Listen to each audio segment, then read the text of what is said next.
Friends,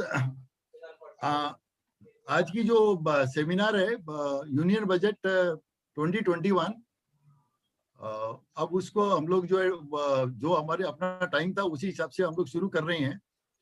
और काकड़ा जी को बोल रहे हैं कि काकड़ा जी से रिक्वेस्ट कर रहे हैं काइंडली वेलकम एड्रेस करें।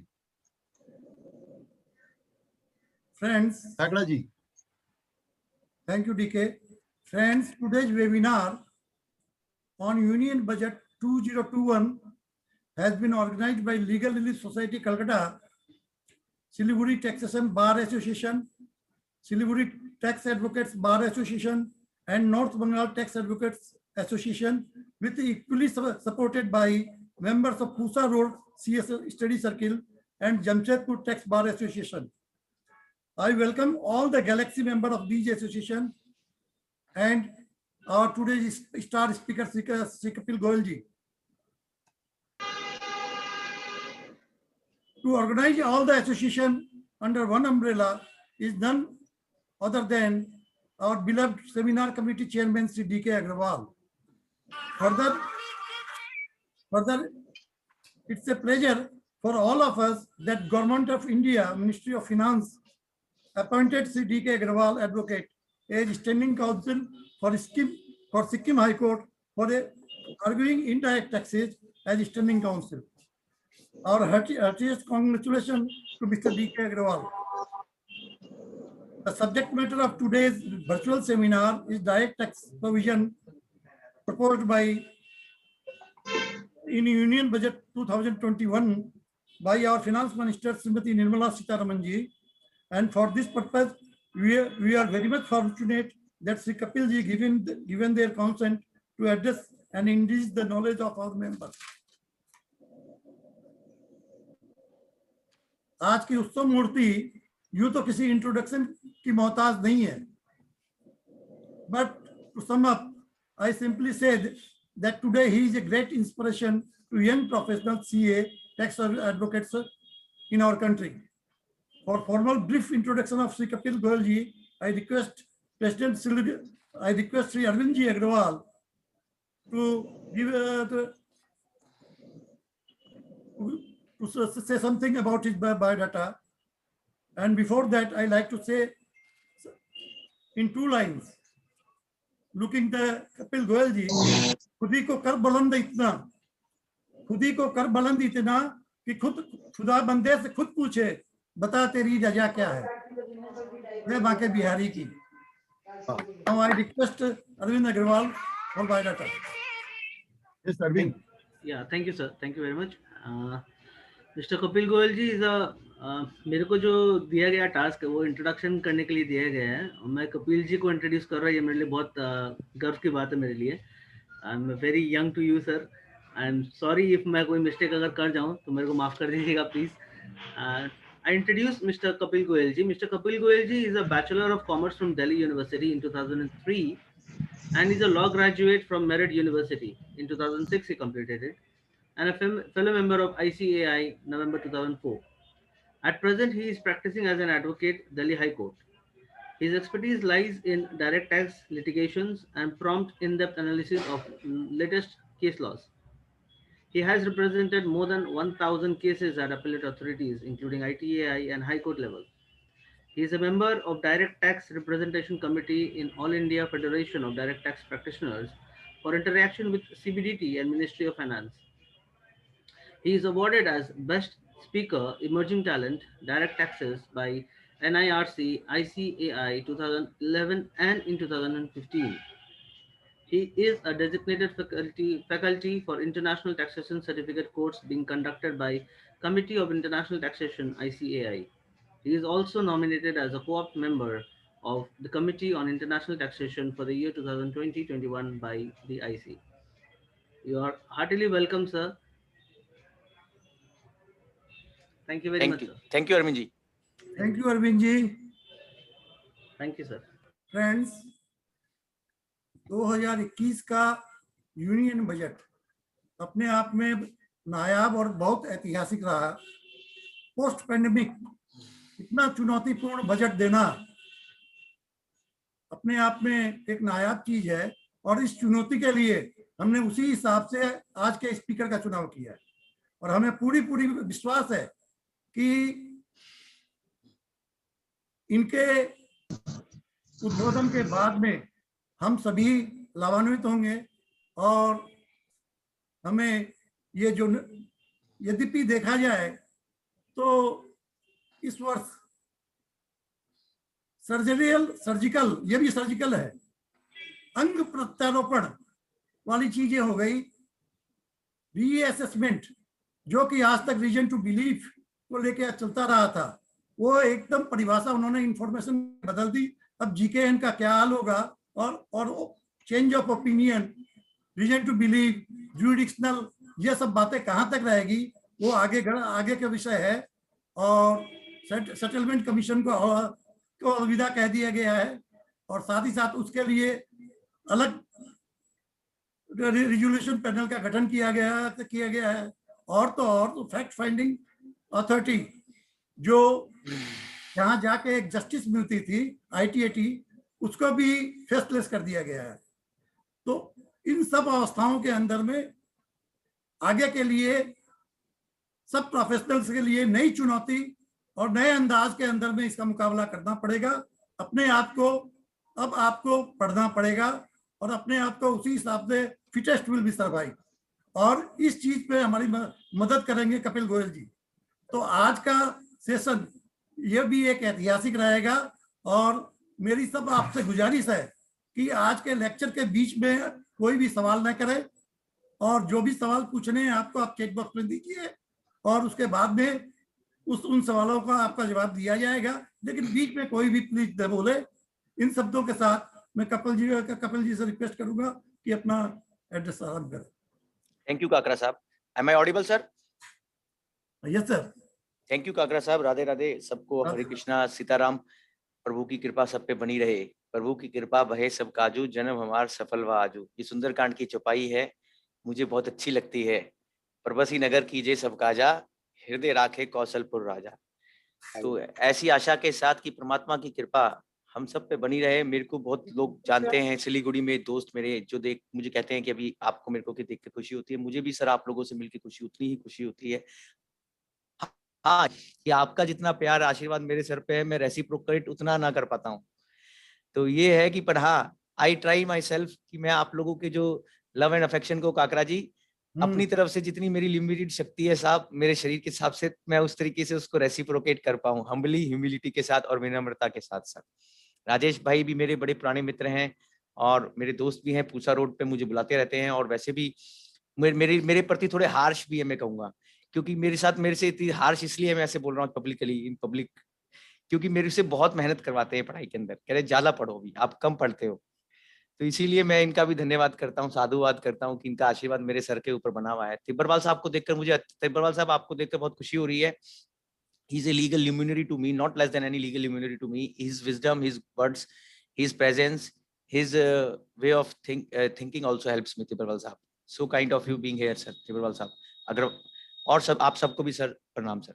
अभी क्या बात बोल रहे थे काकरा साहब, आप बहुत अच्छी आपने बहुत अच्छा एक बात बोला कि ये पेंडेमिक के बाद का जो बजट है, मैं कल भी जैसे कोई हमारे दोस्त जैसे आपने बोला अभी बात कि ये बजट एक ऐतिहासिक बजट है। कुछ मामलों में जो टेक्नीशियन लोग हैं, जैसे जो लोग, एक बजट तो होता है काकरा साहब पढ़ने के लिए इकोनॉमिस्ट के तरीके से, एक बजट होता है उनके इकोनॉमिस्ट के एंगल से पढ़ने का नजरिया अलग होता है। डेफिनेटली हम इकोनॉमिक्स की तरह नहीं पढ़ते, एटलीस्ट मैं नहीं पढ़ पाता इकोनॉमिक्स की तरह। दूसरा होता है सर पढ़ने का तरीका कि आप एक इंडिविजुअल लेमैन की तरह पढ़ रहे हैं, गोयल साहब, अशोक गोयल जी, और एक आपका पढ़ने का तरीका होता है कि आप एक टैक्स कंसल्टेंट की तरह पढ़ रहे हैं, चार्टर्ड अकाउंटेंट की तरह पढ़ रहे हैं, एडवोकेट की तरह पढ़ रहे हैं, और आप अपनी प्रैक्टिस के ऊपर या मान लीजिए आप कैसे एडमिनिस्ट्रेशन को अप्रोच कर पाएंगे, अथॉरिटीज को, वो उसके हिसाब से तिब्बरवाल साहब आप पढ़ते हैं बजट को। तो बजट को पढ़ने का भी तरीका, पर्सपेक्टिव और परसेप्शन डिफरेंट लोगों का सर डिफरेंट होता है तिब्बरवाल साहब। हर एक आदमी का बजट का पढ़ने का तरीका समान नहीं होता। तो ये रिस्पेक्ट हमें कैरी करना पड़ेगा अपने माइंड में। डेफिनेटली इकोनॉमिक्स के एंगल से बजट के अपनी इम्प्लीकेशंस हैं। हमारे सब्जेक्ट पे इनकम टैक्स का जो मेरा सब्जेक्ट है, जिसको मेरे को पढ़ना है सर, उसको पढ़ने का डीके अग्रवाल साहब अलग तरीका है। क्या बात है, अब आज हम जो डीके अग्रवाल साहब डिस्कस कर रहे हैं इनकम टैक्स एक्ट के चेंजेस जो फाइनेंस बिल 2021 ने रिकमेंड किए, अगर हम ये देखें सर, इस तरीके से बजट को पढ़ें कि कितने चेंजेस हैं, मतलब कि कितना इनकम टैक्स एक्ट का कवरेज हुआ है चेंजेस के अंदर, तो सेक्शन 2 से चालू होते हैं चेंजेस तिब्बरवाल साहब, डेफिनेशन क्लॉज से, डिक्शनरी क्लॉज से, और सेक्शन 281 बी तक जाते हैं। Meaning thereby the changes have been made from right from the beginning, that is section 2, that is dictionary clause of income tax act 1961, and they went up to sir the end of the law, virtual end of the law, section 281b, provisional attachment provision. So you will find the spectrum of the changes covers the Manish ji namaskar, the spectrum of the changes covers the, हमारे पास EIRC chairman हमारे बड़े भाई, बड़े दिनों में आपको देख रहे मनीष जी, तो so what I was saying is that the spectrum of the changes in this finance bill 2021 starts from section 2, right, goes up to section 281b, and there have been some changes as rightly told by Kakra Saab, and just we were discussing with Agrawal Saab also, Rajesh ji, that settlement commission Tibrewal Saab has been virtually made a given है जैसे कहते हैं ना कि आप किसी आदमी को स्टॉप कर देते हैं, रुक जाओ यहीं पर ही, यहीं रुक जाओ काकरा जी, यहीं रुक जाओ, जहां खड़े हो वहीं रुको। ये क्यों हुआ? इस ऐसा प्रश्न बहुत सारे लाइक माइंडेड लोग मेरे जैसे जो है, जिनके माइंड में ऐसे प्रश्न उठने चाहिए उठते हैं, वो सोच रहे होंगे कि ऐसा क्यों हुआ, कि what has happened on that 1st February fortunate day that stop settlement commission has been asked not to take application today. आज आप एप्लीकेशन नहीं दे सकते सेटलमेंट कमीशन को तिब्बरवाल साहब, if I am right, as stated in the budget finance bill, जबकि वो act बनना है। यही बात राजेश भाई पूछ रहे थे। तो पॉइंट ये है कि यू हैव बीन, मतलब thing is this Kakra ji, कि government has all powers to powers under the constitution to make the changes in the finance bill as the law allows them and constitution allows them. But there is another matter ki when an institution has stabilized for itself for so many years and so many decades, Tibrewal sahab, it has been given a stop what you say direction on 1st February. That is definitely a matter of slightly a question further to be asked, कि जो इतने सालों से काकरा जी existence में था और इतने सालों तक काम कर रहा था और उसको 1 फरवरी को आकर एकदम से स्टॉप किया गया है, वो डेफिनेटली ट्रिकी चेंज है सर। और उसमें जो उन्होंने इंटरिम बोर्ड की बात भी करी है, वो भी एक मेरे हिसाब से एक स्टॉप गैप अरेंजमेंट है, if I am rightly saying it. Tibberwal साहब, जो इंटरिम बोर्ड होगा, जो पुरानी एप्लीकेशन को डिस्पोज करेगा, जो सेटलमेंट कमीशन में 1 फरवरी को पेंडिंग थी, उसके लिए वो इंटरिम बोर्ड बता रहे हैं, वो स्टॉप गैप अरेंजमेंट है। मैं उस पे नहीं जा रहा हूं अभी चेंज के ऊपर एज सच। मैं इस बात पे हूं कि जो 1 फरवरी को जो उन्होंने कहा कि नहीं अब एप्लीकेशन नहीं लेगा, उसकी वेरासिटी और उसका वायरस क्या है वो आगे टाइम डिसाइड करेगा, कॉन्स्टिट्यूशनल कोर्ट्स डिसाइड करेंगी काकरा जी, कि ये डेफिनेटली ये क्वेश्चन कॉन्स्टिट्यूशनल कोर्ट्स में तिब्बरवाल साहब जाएगा कहीं ना कहीं, और कॉन्स्टिट्यूशनल कोर्ट्स इस बात को इवेल्युएट करेंगी कि जो सेटलमेंट कमीशन वाला जो स्टेप है ये कितना कॉन्स्टिट्यूशनली सही है और कितना सही नहीं। तो इस बजट में काकरा जी बहुत सारे चेंजेस हैं, जो कुछ चेंजेस तो ऐसे हैं जैसे सेटलमेंट कमीशन को हटाया, तो डिस्प्यूट रेजोल्यूशन कमेटी जो बनाया वो बहुत छोटा बनाया, मतलब उसके अंदर बहुत कम लोग जा पाएंगे, वेरी स्मॉल टैक्स पेयर्स। जो डिस्प्यूट रेजोल्यूशन कमेटी का नया कंसेप्ट डाला है सेक्शन 245 MA में। अब देयर इज सम गैप कि जो लोग, बहुत सारे लोग सेटलमेंट कमीशन जा सकते थे, अब वो कोई भी सेटलमेंट जैसा फॉर्म उनके लिए नहीं रहेगा। ये भी एक बात, जैसे सर्च एंड सीजर वाले केसेस है, जैसे मैं मानता हूं काकरा जी, इस बजट में ना, एक हमारा दोस्त है कल बड़े मजाक में बोल रहे थे, ऐसे बोल रहा हूं कि इस बजट के अंदर ना क्लासिफिकेशन बहुत ज्यादा है तिब्बरवाल साहब, कि बड़े लोग और जो बड़े स्पेशल लोग और जो अदर लोग। तो बड़े लोग काकरा साहब है, बड़े लोग काकरा साहब, तिब्बरवाल साहब, DK अग्रवाल साहब, कपिल गोयल छोटे लोग। तो वो क्या होता है, वो कहते हैं बड़े लोगों को नहीं, अभी बड़े लोगों की लाइन अलग है, उनका 148 होगा, डीम्ड रीओपनिंग हो गया। बड़े लोगों का सर एक डिस्प्यूट रेजोल्यूशन कमेटी में जाने का रास्ता नहीं है, सेटलमेंट कमीशन बंद हो गया, तो बड़े लोगों को अपील में लड़ना पड़ेगा, और कहीं ना कहीं फिर अपील में जैसे जो हमारे जैसे लोग ITT में निर्भर करते हैं उनके पास आना पड़ेगा सर, ऐसा भी हो सकता है। ये एक हम्बल सबमिशन है। सो ये एक इंटरेस्टिंग पैराडॉक्स है तिब्बरवाल साहब, you will agree with me, that now when lot many people will not be able to go to settlement commission, the alternate forum which is suggested here in this finance bill, that is the dispute resolution committee, will not be able to adopt all those people who will go out of the house of settlement commission, or for that matter who will now have to rest their case, or who will now have to go in the this ordeal of this appellate mechanism. Definitely, Kakraji, this is a sharp point to take note of, that those people who will not be able to go to dispute resolution committee, that is जिनका 50 लाख से कम का return income है, जिनका 10 लाख रुपए से कम का addition, जिनका 50 लाख से ज्यादा का रिटर्न इनकम है, सॉरी 50 लाख से ज्यादा का रिटर्न इनकम है, 10 लाख से एडिशन ज्यादा है ऑर्डर में, और सर्च हुआ है, सर्वे हुआ है, तो ये आप समझ गए, 50 लाख से ज्यादा की रिटर्न इनकम अगर आपकी है तो आप डिस्प्यूट रेजोल्यूशन कमेटी में नहीं जा पाएंगे। अगर आपका 10 लाख रुपए से ज्यादा का वेरिएशन है तिब्बरवाल साहब, तो डिस्प्यूट रेजोल्यूशन कमेटी में नहीं जा पाएंगे। अगर आपका केस सर्च और सर्वे से प्रभावित होकर खुला है तो भी नहीं जा पाएंगे। तो काकरा जी कौन जा पाएंगे ये आप समझ गए, बहुत ही कम लोग। तो इसका मतलब जो नहीं जा पाएंगे वो कहां जाएंगे, वो वहीं जाएंगे जहां अभी जैसे हम जैसे लोग जहां प्रैक्टिस करते हैं आईटीटी में आना पड़ेगा उनको कहीं ना कहीं। तो ये बात कहना चाह रहा था मैं।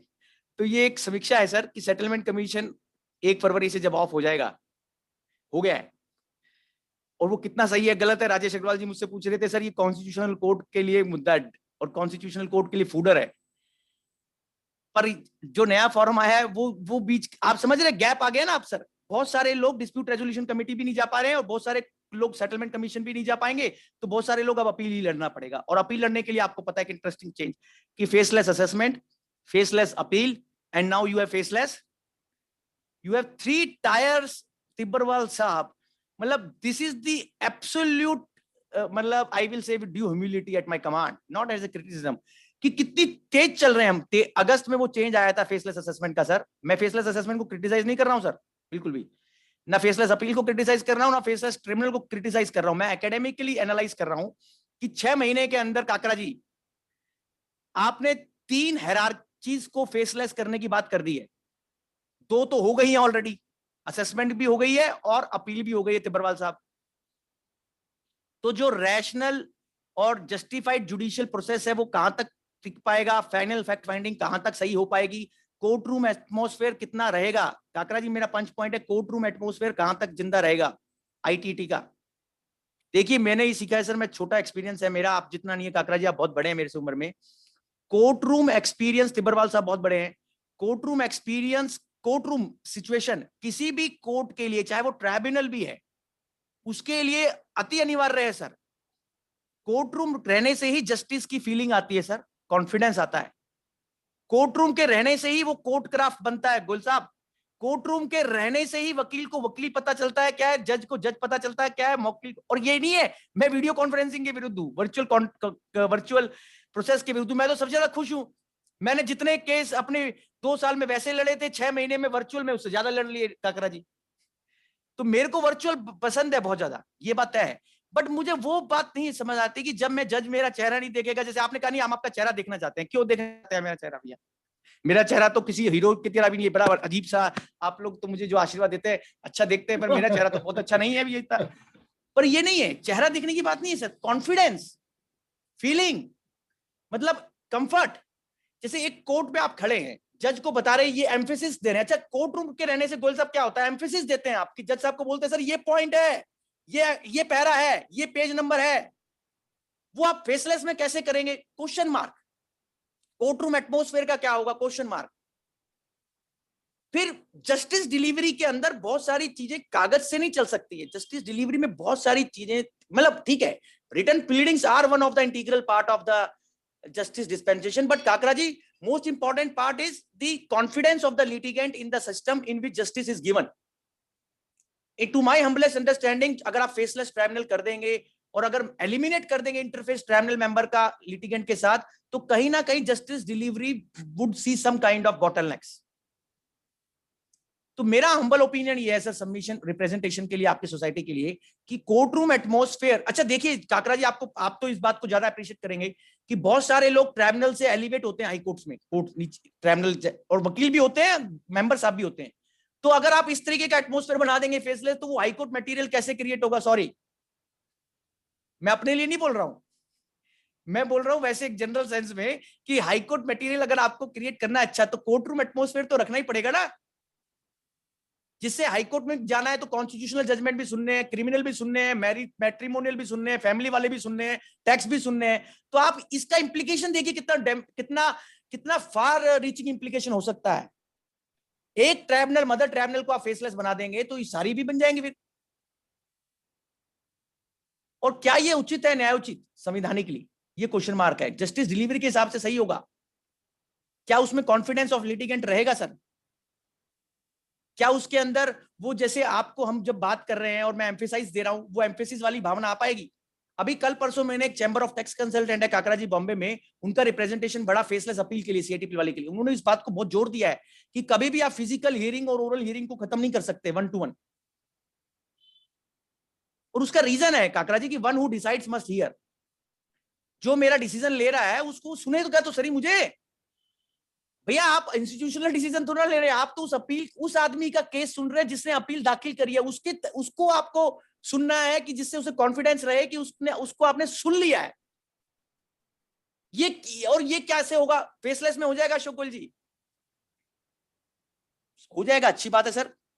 May be my thinking, I will humbly put it like this, कि मेरी थिंकिंग इतनी ज्यादा फायर साइटेड नहीं है, किसी टेक्नीशियन की ज्यादा हो सकती है। बट मैं टेक्नीशियन की तरह नहीं सोच पा रहा हूं अभी, मैं ज्यादा वैसे सोच पा रहा हूं कि मेरा वकील वाला जो काम रहा है, या कोर्ट रूम के अंदर जैसे टेम्पल ऑफ जस्टिस की तरह हम देखते हैं, वैसे मैं सोचता हूं। ठीक है सर, बहुत सारे लोगों का परसेप्शन अलग अलग भी हो सकता है, सबका सम्मान करना चाहिए, पालकी वाला साहब कहते थे। तो जो दूसरा पक्ष भी है उसका भी बात है, पर हमारे को अपनी बात रखने का अधिकार है। अगर काकरा जी उचित समझें तो ये बात रिप्रेजेंटेशन में जरूर डालें, जो भी सोसाइटी आपकी दे सर, कि फेसलेस ट्राइब्यूनल से जो नुकसान होने वाला है उसमें कोर्ट रूम एटमॉस्फेयर को जो धक्का लगेगा, और जो एम्फेसिस जो हम देते हैं ओरल हियरिंग के दौरान मेंबर को, वो नहीं कर पाएंगे। और तीसरा, जो हाई कोर्ट में जाना है केसेस, सुप्रीम कोर्ट में जाना है, तो उनके लिए भी मुश्किल होगी, क्योंकि 3 लेयर एक साथ फैक्ट फाइंडिंग कैसे करेंगे फेसलेस मैनर में? Right, correct, accurate fact finding, 3 stages, AO, assessment, appeal, tribunal. और अभी तीनों में से कोई भी फुली फंक्शनल नहीं हुआ फेसलेस काकरा जी, मेरी नॉलेज में। ये अच्छा होता कि पहले एक स्थापित हो जाता, फिर दूसरा होता, फिर तीसरा होता। पर अभी हम तीनों हो गए, 2 तो हो चुके हैं, 2 की तो अधिसूचना आ चुकी है, फेसलेस असेसमेंट की भी आ चुकी है, फेसलेस अपील की भी आ चुकी है। 1 की अगस्त में आ गई थी, 1 की सितंबर में आ गई, 25 सितंबर को। तो एनी हाउ सर, ये मेरे प्रिफेटरी रिमार्क्स थे काकरा जी। तो मैं बोल रहा था कि चेंजेस कहां है सर? सेक्शन 2 में 4 चेंजेस हैं सर। सेक्शन 2 में कौन कौन से 4 चेंज हैं? पहला चेंज ब्लॉक ऑफ असेट की परिभाषा में है सर शत्रत ji. Section 2 clause 11 block of asset definition sir. मेरी साइड सर जो नजर आता है ना, मैं सबको देखता रहता हूं, बोलता रहता हूं, मेरी आदत है। Section 2 clause 11 block of asset. Block of asset में सर आज तक का हमारा जो नॉलेज था, लॉ था, सुप्रीम कोर्ट का ले डाउन किया हुआ स्मिथ सिक्योरिटीज का, स्मिथ सिक्योरिटी का फैसला था काकरा जी, जो ओवररूल किया गया है। 348 आईटीआर पन्ना नंबर 302, 348 आईटीआर 302। अब इस 348 आईटीआर 302 में सर बैकग्राउंड बता रहा हूं 2 मिनट, कि सुप्रीम कोर्ट ने ये बोला था काकरा जी की गुडविल, जब आप, जैसे गुडविल कब पैदा होती है? जब आप जनरली ब्लॉक ऑफ असेट में, जब आप कोई बिजनेस रिस्ट्रक्चरिंग होती है ना काकरा जी, बड़ी बड़ी रिस्ट्रक्चरिंग होती है आजकल कॉर्पोरेट हाउसेस में, तो उसमें गुडविल भी खरीदी जाती है।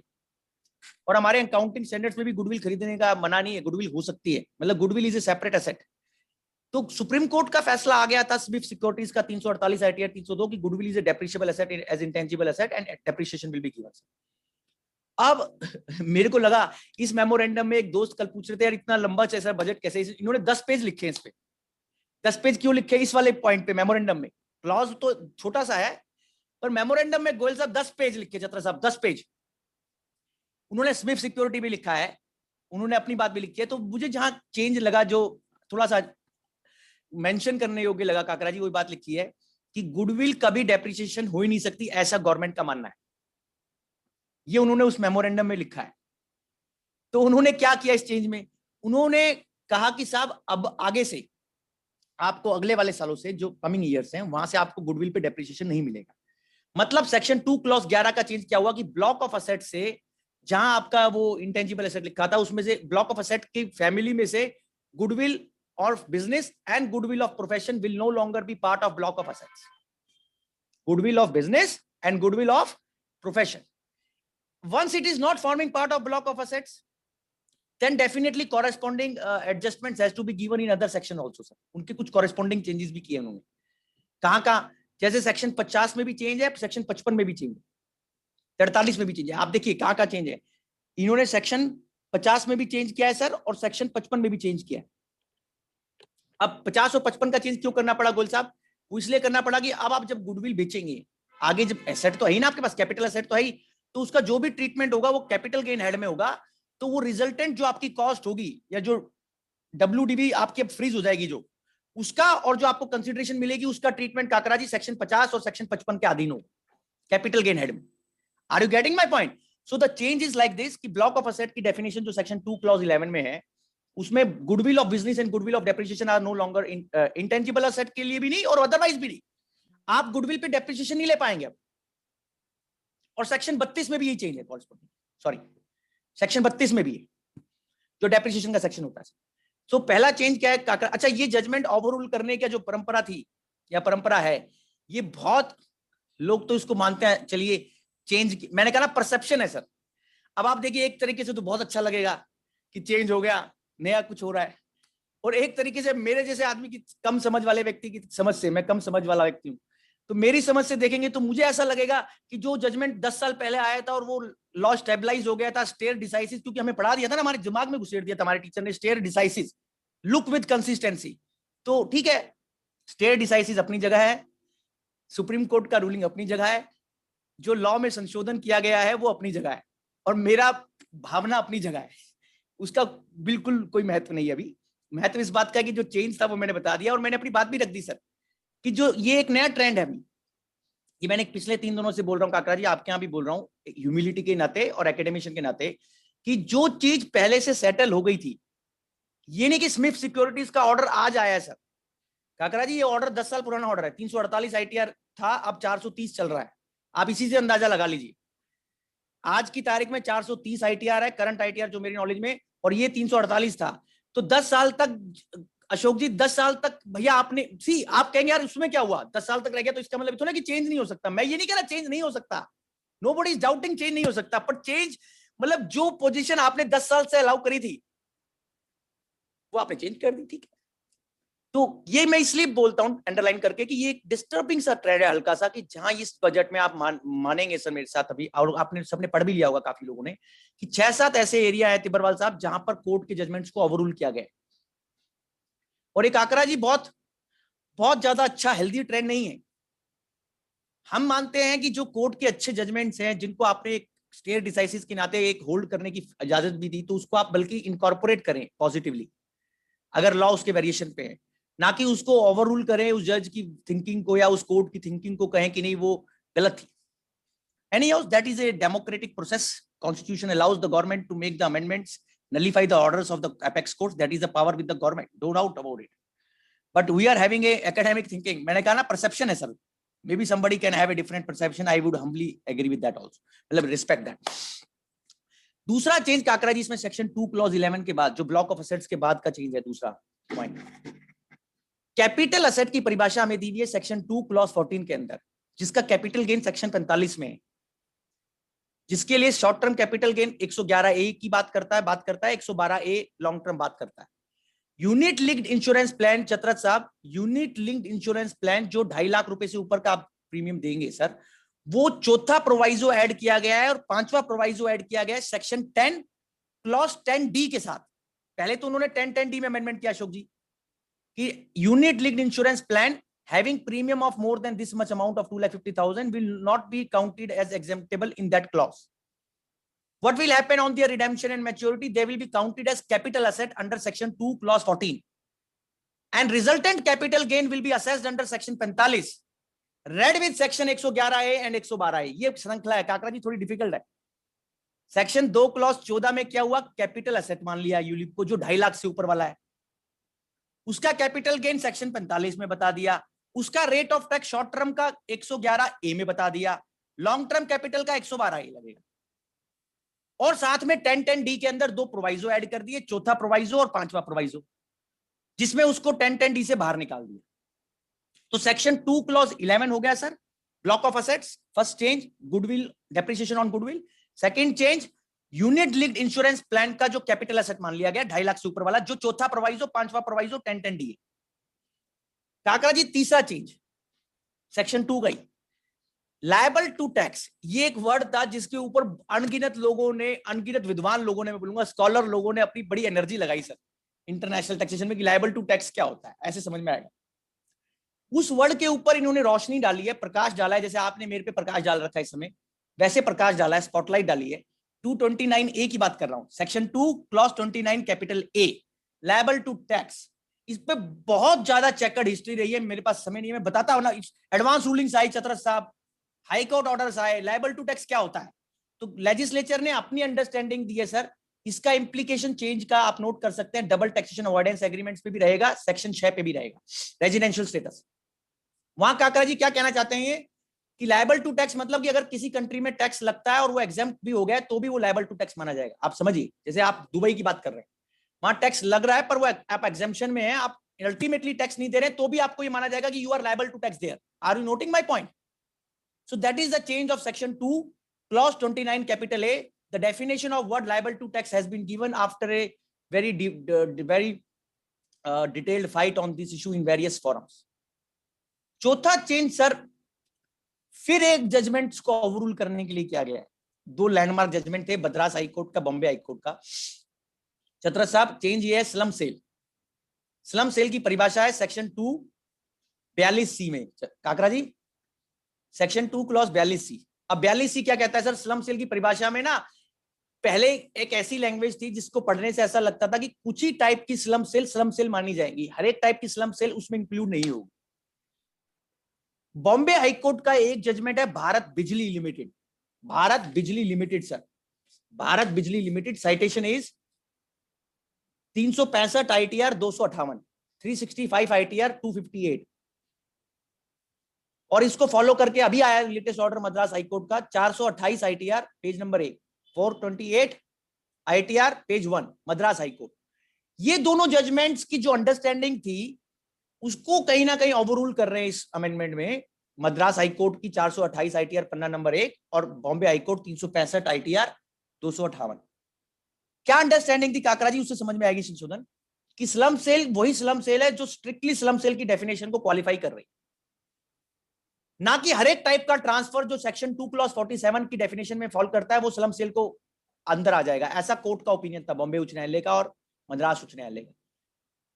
उन्होंने कहा नहीं, ये जजमेंट्स हमारी अंडरस्टैंडिंग से मैच नहीं खाते। ये आप कहेंगे आपने कहां से पढ़ा? मैंने तो मेमोरेंडम से पढ़ा सर, वहीं से पढ़ के बता रहा हूं। तो उसमें उन्होंने कहा, ये उन्होंने कोर्ट के नाम नहीं लिखे पर उन्होंने लिखा various courts have held this thing which we are not agreement, so we are bringing the amendment and to overrule that thinking और पोजीशन, जुडिशियल पोजीशन। तो अब जुडिशियल पोजीशन, अब क्या लीगल पोजीशन आएगी सर कि कोई भी स्लम सेल, चाहे वो कोई भी टाइप का ट्रांसफर हो, सेक्शन 2 क्लॉज 47 में 6-7 आपके ट्रांसफर है, मेरे को याद आ रहा है 6 है सर, अशोक जी 6 है। 242 सेक्शन क्लॉज 47 में 6 ट्रांसफर होते हैं, सेल, एक्सचेंज, बहुत सारे। जितने भी टाइप के ट्रांसफर है सब स्लम सेल के लिए अंदर आ जाएंगे। पहले सिर्फ वो सेल वर्ड लिखा था, एक्सचेंज नहीं था, जैसे फॉर एग्जांपल। तो उन्होंने कहा एक्सचेंज भी हो रहा होगा स्लम सेल में तो भी स्लम सेल बन जाए। तो ये अमेंडमेंट है सर, ये वो दूसरा अमेंडमेंट था मेरी दृष्टि से जहां काकरा जी प्रत्यक्ष रूप से आपने एक जुडिशियल पोजीशन को इंटरडिक्ट किया है। इंटरडिक्ट का मतलब you have interfered in that. So that is what they have mentioned also in the memorandum. I have pointed out 2 rulings, one Bombay High Court and Madras High Court. So a person planning for tax planning in corporate restructuring has to be careful with the amended definition of the slum sale. So sir, let me reiterate what I discussed. I discussed block of assets. I discussed definition of capital asset. I discussed definition of liable to pay tax. I discussed this slum sale definition. So these 4 changes have been made, sir, in section 2. Now, if we progress further, Ashok ji, there are 3-4 important changes in section 10 also. Kakra ji, section 10 किससे deal करता है? Income not forming part of total income, that is exempt income. कुछ exemption income होती हैं जो किसी person को exemption मिली होती है सर, और किसी इनकम को मिली होती है, वो सेक्शन 10 में आती है। बहुत सारी एग्जेम्पशन है, बहुत बड़ा परिवार है, बहुत बड़ा सेक्शन है, बहुत बड़ा चैप्टर है। मैं ऐसे बोलता हूँ बहुत बड़ा चैप्टर है। तो उस चैप्टर के अंदर 4 जगह संशोधन है, जैसे मैं पॉइंट आउट कर रहा हूं, जो मेरे को डिस्कस करने हैं आपके साथ। Number 1, section 10 clause 5 leave travel concession, LTC. LTC में चेंज क्या है, उन्होंने कहा कि कोविड के दौरान जो लोग एलटीसी का लाभ नहीं उठा पाए एम्प्लॉय लोग, उनके लिए एक एडिशनल एवेन्यू और विस्टा और विंडो दी है उन्होंने, एक उसके फॉर्म में, एक्सप्लेनेशन की फॉर्म में, और उन्होंने उसको कंडीशनलाइज भी किया है कि कोई एम्प्लॉय चाहता है उसका एलटीसी का वो बेनिफिट, एडिशनल वाला जो बेनिफिट लेना, तो उसको बहुत सारे कंडीशन पूरे करने होंगे जो वो रूल में बताएंगे। वो उन्होंने कुछ उसमें मेमोरेंडम में भी बता दिए सर। इसका पर्पस अमेंडमेंट का ये है कि 10 क्लॉज 5 का एलटीसी के अमेंडमेंट का, कि बहुत सारे लोग जो कोविड की वजह से जो लीव ट्रैवल कंसेशन काकरा जी अवेल नहीं कर पाए, they can avail it, but उसकी कंडीशन पढ़ने से ऐसा लगता है कि वो बड़ी टिपिकल कंडीशंस है। एक कंडीशन उनमें से है कि जो आप एलटीसी का खर्चा करेंगे ना, वो टैक्स इनवॉइस होना चाहिए उसमें। किसी ने मुझसे पूछा कि वो गोल सा बड़ा बड़ा बड़ा अजीब सा कंडीशन है, ये टैक्स इनवॉइस कहां से लाएगा एम्प्लॉय? तो आप पढ़िए, तो उसमें एक कंडीशन है, किसी ने सही बोला है, मेरे दोस्त ने, साथी दोस्त ने सेमिनार में, कि जो ये 10 क्लॉज 5 की उन्होंने कंडीशन मेमोरेंडम में डिस्कस करी है, उसमें से एक कंडीशन बड़ी वनरस कंडीशन हो सकती है, जिसमें requirement of having tax invoice is put. So I believe you are noting this change, section 10 clause 5 leave travel concession. Now second change in section 10 is sir section 10(10)(d). वो मैंने आपको पहले भी पढ़ के बताया भी कि लीव ट्रैवल कंसेशन, सॉरी, जो यूनिट लिंक्ड इंश्योरेंस पॉलिसी हैं जिनका प्रीमियम ज्यादा जा रहा है, अब वो मैंने बोला ना काकरा जी, बड़े लोग और छोटे लोग वाला क्लासिफिकेशन। आप बड़े लोग, तो बड़े लोग वाले में वो कहते हैं कि अशोक जी कि बड़े लोग अलग से ट्रीट होंगे, मतलब उनको टैक्स देना पड़ेगा सेक्शन 45 में 111 में 112 में, तो उसमें 2.5 लाख से कम वाला उसी में रहेगा और 2.5 लाख से ऊपर वाला बाहर हो जाएगा। ऐसा चौथा प्रोवाइजो, 5वां प्रोवाइजो ऐड किया गया है सेक्शन 10 क्लॉज 10 कैपिटल डी में, और उसका कैपिटल गेन का ट्रीटमेंट सेक्शन 45 में होगा, 111 में होगा, 112 में। तीसरा चेंज सर, मेरे किसी दोस्त का माइक खुला हुआ है, कृपा करके बंद कर लें, उसकी आवाज आ रही है हॉर्न की कहीं से सर, किसी हॉर्न की आवाज आ रही है सर कहीं से, प्लीज।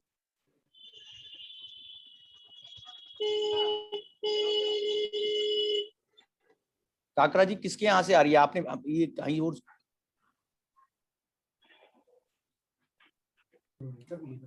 जी कर दिया।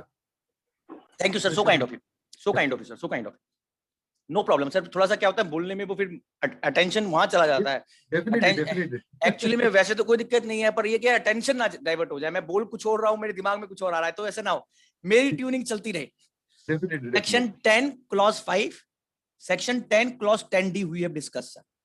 Now the very tricky change which CBDT chairman also clarified, I read in the newspaper, आप सब लोगों के माइंड में भी आया होगा कि जो ये प्रोविडेंट फंड के अंदर जो ब्याज मिलेगा 2.5 लाख रुपए से ऊपर के कंट्रीब्यूशन वाला, ये चेंज किया गया है सेक्शन 10 क्लॉज 11 में और सेक्शन 10 क्लॉज 12 में। उन्होंने बोला सारे बड़े लोग, अच्छा ये बात ऑफिशियली बोली चेयरमैन साहब ने काकरा जी की, जो ज्यादा बड़ा कंट्रीब्यूशन करते हैं तो वो हमारे लिए वो अलग है, वो क्लास अलग है और दूसरी क्लास अलग है। आप समझिए बात सर। हालांकि चेयरमैन साहब का ओपिनियन जो न्यूज़पेपर वालों ने छापा है मोदी साहब का, वो कहते हैं कि नहीं साहब ज्यादातर लोग तो 2.5 लाख से कम ही देते हैं। अब ये मैं तो कभी सैलरी वाला काम टैक्सेशन देखता नहीं सर, तो उसका चेंज ये है सर सेक्शन 10 क्लॉज 11 में 12 में कि 2.5 लाख रुपए से ऊपर के कंट्रीब्यूशन का जो ब्याज होगा वो आपका सेक्शन 10 क्लॉज 11 में और सेक्शन 10 क्लॉज 12 में एग्जेम्प्ट नहीं होगा। तो ये भी एक बड़े लोगों को जैसे उन्होंने थोड़ा सा अलग से रखा है और छोटे लोगों को अलग रखा है, मतलब अदर लोगों को, मैं छोटा नहीं बोलूंगा किसी को भी सर, सब बड़ा समान है। भारतीय संविधान का अनुच्छेद 14 पढ़ा हुआ है, सब समान है, वो हमें हमेशा याद रहना चाहिए। Kakra ji section 10 clause 5, section 10 clause 10(10)(d), section 10 clause 11 and 12. Now comes section 10 clause 23 capital C, very near to various people who are doing charitable trust work. Some people may have work, मेरे को पता है कुछ लोगों के पास काकरा जी काम ही चैरिटेबल ट्रस्ट का होता है, वो बहुत एक्सपर्ट्स हैं। तो चैरिटेबल ट्रस्ट का जब हम ये चेंज सुन रहे थे बजट स्पीच में, तो हमें लगा कि 1 करोड़ से 5 करोड़ हो गया तो बहुत अच्छा है, पर ये नहीं सुन रहे थे ध्यान से, मैंने नहीं सुना था, मैं अपनी बात कर रहा हूँ सॉरी, कि वो 5 करोड़ अशोक जी एग्रीगेट भी डाल दिया कि एक संस्था, एक यूनिवर्सिटी के पास एक पर्सन के बाद नंबर ऑफ इंस्टीट्यूशंस होंगे तो सबका मिलाकर देखेंगे, और अगर वो 5 करोड़ से ज्यादा हो गया तो आप 1023C 3AD वाली ऑटोमेटिक एग्जम्पशन से बाहर हो जाएंगे। फिर आपको रजिस्ट्रेशन लेने वाले में जाना पड़ेगा, या तो 12AA में या 1023C में। और रजिस्ट्रेशन लेना अपने आप में कहीं ना कहीं गंगा सागर आपके पास है सर, वहां आना पड़ेगा। गंगा सागर की यात्रा, और मेरे को लगता है 12AA और 1023C की यात्रा डीके अग्रवाल जी कई बार लगता है कि समान तो नहीं है। जी जी जी जी। तो 1023C का चेंज क्या है? पहला चेंज जो मैं बताना चाहता कि जो 1 करोड़ वाली लिमिट थी 1023C sub clause 3AD sub clause 3AE की 3AD और 3AE इंस्टीट्यूशन वाइज 1 करोड़ रुपया देखते थे हमसे। अब इंस्टीट्यूशन लेवल पे नहीं देखना है आपको, अब एंटिटी लेवल पे, ग्लोबल लेवल पे देखना है, एग्रीगेट लेवल पे देखना है, पर्सन लेवल पे देखना है, एसएससी लेवल पे देखना है। आप मेरी बात समझ गए सर? और वो 5 करोड़ से ज्यादा हुआ तो एक बार तो सीताराम हो जाएगा, राधे राधे, फिर आपको दोबारा राधे राधे करना पड़ेगा। ठीक है सर काका जी? 1023C 3AD और 3A का चेंज जो 5 करोड़ डाला है वो एग्रीगेशन है, वो एंटिटी लेवल पे चला गया। नंबर ऑफ इंस्टीट्यूशंस को क्लब कर रहे हो। Are you getting my point sir? Yes sir.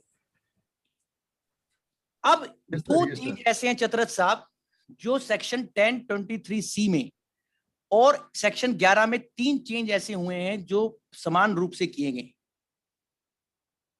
और ये मेरा तीसरा पॉइंट है जो मैं बताने लगा हूं। आप मार्क कर रहे हैं Kakra ji, you are a judicial mind, कि ये तीसरा चेंज ऐसा होगा सेक्शन 1023C में और सेक्शन 11 में जहां किसी जजमेंट को सुप्रीम कोर्ट के ओवररूल किया गया है और एक जुडिशियल पोजीशन को जो बहुत सालों से एग्जिस्टेंस में थी उसको डिस्टर्ब किया गया है। वो क्या थी चतरथ साहब की, यू नो कि when you file A return of A charitable trust registered under 12AA और क्वालिफाइंग अंडर 1023C, तो जो कैरी फॉरवर्ड ऑफ डेफिसिट होता था पुराने साल का, आप उसको सेट ऑफ कर सकते थे अगले साल के उससे। अब उन्होंने कह दिया ये अलाउड नहीं होगा, नहीं होगा, नहीं होगा। इस पे सुप्रीम कोर्ट का, गुजराती समाज का ऑर्डर भी था और भी हाई कोर्ट के ऑर्डर थे, हमारे दिल्ली हाई कोर्ट का भी था, बॉम्बे हाई कोर्ट का भी बहुत पुराना ऑर्डर था काका जी। 2 ऑर्डर मैंने नोट किए हैं, एक 264 ITR 110 जो ओवररूल होगा, 264 ITR 110 और दूसरा 197 टैक्समैन 197 टैक्समैन 170। तो ये सारे जजमेंट से कहते थे sir carry forward of deficit will be allowed in the hand of charitable trust in the subsequent year, but this amendment probably again disturbs this settled legal position with the point कि now you have to be Goyal साहब देखिए कितना disturbing है। वैसे सोच रहा हूं मैं कि चैरिटेबल ट्रस्ट एक आदमी बेचारा उसके पास बहुत प्रोफेशनल नहीं रख सकता, एनजीओज है बहुत सारे तो ऐसे भी है जो नहीं रख सकते। अब उनको बहुत डिसिप्लिन करना पड़ रहा है, होना पड़ रहा है। ठीक है, डिसिप्लिन अनुशासन किसी की लाइफ में भी अच्छा है, मेरी लाइफ में भी, सबकी लाइफ में, बट टैक्स डिसिप्लिन जो उसके लिए कॉस्ट ऐड कर दे कंप्लायंस की। आप कहेंगे फिर मैंने बोला ना perception sir, change is change बताने के लिए मैंने चेंज बता दिया है कि आप carry forward of deficit in the hand of the charitable trust will not be allowed from prospective effect. The earlier judgments to this effect will no longer be a good law. 2 of the citations which came to my knowledge, Delhi High Court Raghuvanshi Charitable Trust, Bombay High Court Institute of Personal Case। ये 30-40 साल से काकरा जी position थी, वो position अब कहीं ना कहीं reverse होगी, होने को हो सकती है, बिल्कुल कोई दिक्कत नहीं, वही बात। तो ये तीसरा पॉइंट था जो मेरी लिस्ट, मेरी एटर्नरी में तीसरा पॉइंट था जहां जजमेंट इफेक्ट हुआ है। अच्छा, 2 चेंज और कौन से हैं सर जो बड़े महत्वपूर्ण है चैरिटेबल ट्रस्ट के लिए? कॉर्पस, जैसे अभी एक मैंने आज सुबह ही ऑर्डर पढ़ा, हुंडी में पैसा आ रहा है किसी हैदराबाद मंदिर टेंपल के पास या ट्रस्ट के पास, उन्होंने कोर्ट ने बोला, गुदारा साहब की बेंच ने, एसएस गुदारा साहब की, कि कॉर्पस माना जाएगा। अब चतरथ साहब कॉर्पस का कंसेप्ट ऐसा रहा है जो बड़ा नेब्यूलस है डिपार्टमेंट के माइंड में, उनको कभी भी कॉर्पस से परेशानी सी रही है या पता नहीं कुछ उनसे, जैसे होता है ना किसी से आप ज्यादा प्यार करते हैं और किसी से कम प्यार करते हैं, तो उनका ज्यादा प्यार कॉर्पस से रहा है। क्यों रहा है? क्योंकि 11 बंडी कहते हैं, मैं ऐसे समझाने के लिए बोल रहा हूँ लाइटर साइड पे, 11 बंडी कि कॉर्पस इज कैपिटल रिसीट। अब ठीक है सर, चैरिटेबल ट्रस्ट है महेंद्र जी, वो क्या करता है, वो कॉर्पस अंदर सिर्फ कॉर्पस, वो जनरली आपने इतना सब कुछ कर दिया कि भाई तूने अगर कोई भी गलत कदम उठाया और तेरी इनकम टैक्स की असेसमेंट में कोई भी सेक्शन 13 का एडिशन हो गया, आप नोट करिए 12A सब सेक्शन 4 में विड्रॉवल की स्पेशल पावर है, 12AA में 3 में अलग है, 12AA 4 में अलग है। मेरा कहना यह महेंद्र जी कि अब ये क्या कहना चाहते हैं कि कॉर्प, और चाहे 11(5) तो बहुत पुराना है सर, 11 सबसेक्शन 5 के अंदर ही आप पैसा रखेंगे, ये हम सबको पता है, जो भी चैरिटेबल ट्रस्ट पढ़ते हैं। पता नहीं उनके माइंड में ऐसा रहता है कि कॉर्पस को लोग मिसयूटिलाइज करते हैं, कॉर्पस को चैरिटेबल पर्पसेस के लिए यूज नहीं करते हैं, या चैरिटेबल पर्पसेस या उसको जो कॉर्पस की डेफिनेशन है उसके हिसाब से यूज नहीं करते हैं। इसलिए चतरा साहब मैं बोल रहा था कि कॉर्पस की परिभाषा को लेकर डिपार्टमेंट अभी भी क्लियर नहीं है शायद, क्योंकि what is corpus? I want to come to basic first, then I will come to this amendment. corpus something means which is given by donor to the trust, which will form part of capital purposes and which may be spent for capital requirement of the trust to expand itself for building and other things. And now they are not saying that corpus cannot be spent, to my humble understanding. What they are saying is that corpus has to be strictly kept like a, जैसे एक आदमी होता है, जैसे कोहिनूर का diamond रखा हुआ है, कॉर्पस को भी आपको बड़े अच्छे से रखना है, प्यार से, सफाई से, स्वच्छता से. स्वच्छता अच्छा वर्ड है. तो सेक्शन 11 में जो संशोधन है और सेक्शन 1023C का जो संशोधन है, मैं अब उस पे आ रहा हूं कि कॉर्पस को आप 11.5 में सेपरेटली रखेंगे. वर्ड सेपरेटली लिख दिया. अब सेपरेटली का मतलब मुझे अभी तक क्लियर नहीं हुआ, मैं सीरियसली बोल रहा हूं सर. सेपरेटली का मतलब क्या? अलग से अकाउंट खुलवा के रखेंगे, उसको अलग से डिमार्केट करके रखेंगे, उसकी अलग से खाता बना के रखेंगे. खाता तो अलग से ही होता है. तो जो भी है सर, उसका उन्होंने कंडीशन डाला है कि कॉर्पस को आपको अलग से रखना है 11.5 के अंडर. 11.5 में पहले ही भी रखते थे, अब थोड़ा उसको और अलग कर लीजिए. अगला पॉइंट सर इसमें यह है साथ में कि कॉर्पस को अगर आपने उस जनरल पर्पसेस के लिए यूज कर लिया ट्रस्ट के एप्लीकेशन के लिए, तो वो कहते हैं आपको एप्लीकेशन नहीं देंगे हम उसका. हम आपको एप्लीकेशन तभी देंगे जब दोबारा आप 11.5 में री इन्वेस्ट कर देंगे. Are you noting my point sir? So corpus, see again what I was saying is कि सर कॉर्पस को अच्छे से रखना चाहिए. चैरिटेबल ट्रस्ट को किसी अनऑथराइज अल्ट्रा वायरस पर्पस के लिए काकरा जी उसको यूज नहीं करना चाहिए. ये तो बात पहले भी थी और लॉ सेटल था. पर इन्होंने चतरा साहब क्या कर दिया कि ये सब कंडीशंस डाल के ना, मेरे को लग रहा है Mahendra ji day by day, year by year, मुझे लगता है मैं जब as a layman charitable trust के चैप्टर को पढ़ता हूं तो उसके लिए लाइफ आसान नहीं है. लाइफ उसकी कहीं ना कहीं थोड़ी सी कॉम्प्लेक्स हो रही है, क्योंकि उसमें आपने बहुत सारे बिजनेस हेड का भी कुछ घुसेड़ दिया था पिछली बार 40A3, वो पहले कभी 40A अभी आपने ये भी डाल दिया, और बीच में भी आपने पिछले साल भी कुछ डाला था कि सेक्शन 1023C 12AA साथ नहीं चलेगा. हालांकि आइडिया चैरिटेबल ट्रस्ट को प्रमोट करने का, जेन्युइन ट्रस्ट को जो जेन्युइन काम कर रहे हैं, मैं जेन्युइन की बात कर रहा हूं. तो कॉर्पस के लिए आपको सेपरेट डिसिप्लिन मेंटेन करना है. अमेंडमेंट वो थी, बाकी सब फिलोसॉफिकल बातें हैं कपिल गोयल की. आपको अच्छा लगे तो ठीक है, नहीं लगे कोई बात नहीं. राधे राधे. दूसरी बात इसमें यह है कि लोन बोरोइंग जो आप ले रहे हैं, ये भी लीगेसी इश्यू है अग्रवाल साहब. बहुत पुराना इश्यू था. हम जब सीए पढ़ी थी ना हमने, तब भी हमारे टीचर ने सीए के हमें पढ़ाया था कि चैरिटेबल ट्रस्ट लोन लेगा और उसके बाद खर्चा करेगा और उसके बाद रीपे करेगा. तीन काम: लोन लेना, लोन से पैसा खर्चा करना, फिर उसको लोन को रीपे करना. महेंद्र जी, किस स्टेज पे एप्लीकेशन मिलेगा आपको? सीबीडीटी कहता था एक ही बार ले सकते हैं, लोन रीपे पे नहीं लेंगे अगर पहले ले लिया तो. जबकि कोर्ट के ओपिनियन थे कि ले सकते हैं डबल बेनिफिट भी. तो ये चेंज उन्होंने कहा है कि डबल मत लीजिए भैया. लोन बोरोइंग जब आप रीपे करेंगे तभी उसका एप्लीकेशन ऑफ इनकम काउंट करेंगे. That is the second change in this charitable trust sir. Section 1023 capital C and section 11. तो 3 चेंजेस हो गए सर टोटल मिलाकर. एक वो कैरी फॉरवर्ड ऑफ डेफिसिट, एक कॉर्पस मनी, और एक तीसरा ये वाला सर, लोन बोरोइंग. तो ये चैरिटेबल ट्रस्ट, मेरे को लगता है अब ये चैप्टर अपने आप में एक कोड होता जा रहा है, बहुत ज्यादा डिटेल हो गया है. सेक्शन 13 को मैं पढ़ता हूं कई बार अशोक जी, तो सेक्शन 13 में इतने सारे सेक्शन, सब सेक्शन आ गए. चलिए वो अलग चर्चा का मुद्दा है, कभी और करेंगे सर चैरिटेबल ट्रस्ट के बाद. तो अभी दो मैं पार्ट डिस्कस कर चुका हूं सर, सेक्शन 2 और सेक्शन 10. अब मैं तीसरे पे आ रहा हूं सर, बिजनेस हेड पे. ये भी बहुत क्रिटिकल है. फिर कैपिटल गेन पे आऊंगा. बिजनेस हेड में पहला अमेंडमेंट जो मैं डिस्कस कर रहा हूं सर, वो जो जिसकी चर्चा चल रही है, जो टॉक ऑफ द टाउन है, हॉटली डिबेटेड है, एम्प्लॉइज प्रोविडेंट फंड का contribution after the due date under the relevant law but before the return filing due date of the income tax act. There has been a, Mahendra ji, very serious litigation on this issue in past number of years. CBDT has issued in the past one instruction which I recollect from my mind in 2014, which instruction has been the bane of this amendment to my understanding. उस instruction में इन्होंने अपनी मन की बात रखी थी. मन की बात अंडरलाइन कर लीजिए वर्ड. उस इंस्ट्रक्शन में मन की बात समझ ही रहे हैं ना सर महेंद्र जी? मन की बात रखी थी सीबीडीटी ने कि employee provident fund due date के बाद जमा कराया हुआ उस लॉ की आपको 43B में अलाउ नहीं हो. हालांकि उस समय भी छत्र साहब जब वो सर्कुलर इंस्ट्रक्शन आई थी, उस समय से पहले से ही बहुत सारे हाई कोर्ट के ऑर्डर्स थे जो ये कहते थे नहीं मिलेगा डिडक्शन. क्योंकि हाई कोर्ट्स की रीडिंग क्या थी, मेजॉरिटी हाई कोर्ट्स की, कि आप जब एम्प्लॉय प्रोविडेंट फंड का पैसा जो आपको मिलता है वो पहले आपकी इनकम होता है, कोई डाउट नहीं है, सेक्शन 2 क्लॉज 24 सब क्लॉज 10 में। ठीक है, मेरी इनकम हो गया। 3615A क्या कहता है, अगर आप उसको उस लॉ की ड्यू डेट पे जमा करा देंगे तो आपको खर्चा मिल जाएगा 3615A में। अब वो तो कहता है 3615A तभी मिलेगा जब आप उस लॉ की ड्यू डेट के हिसाब से जमा कराएंगे। तो लोगों ने जो 1 दिन बाद कराया, 2 दिन बाद कराया, तो वो पूरा उड़ जाएगा। या 43B जो ओमनीबस क्लॉज है, इट्स एन ओमनीबस क्लॉज, आप रीड करिए। कोर्ट्स ने कहा 43B ओमनीबस क्लॉज है, इसलिए 43B में अगर रिटर्न फाइलिंग की ड्यू डेट से पहले पैसा जमा हो गया तो मिल जाएगा। That was the understanding interpretation given by maximum high courts in the country on this vexed issue, contentious issue, on this esoteric issue. Now, what the amendment says, amendment is worded in a very, very different manner, sir. After a long time, I see a wording like this. Sorry, and I have a lot of pains for this, academic pains.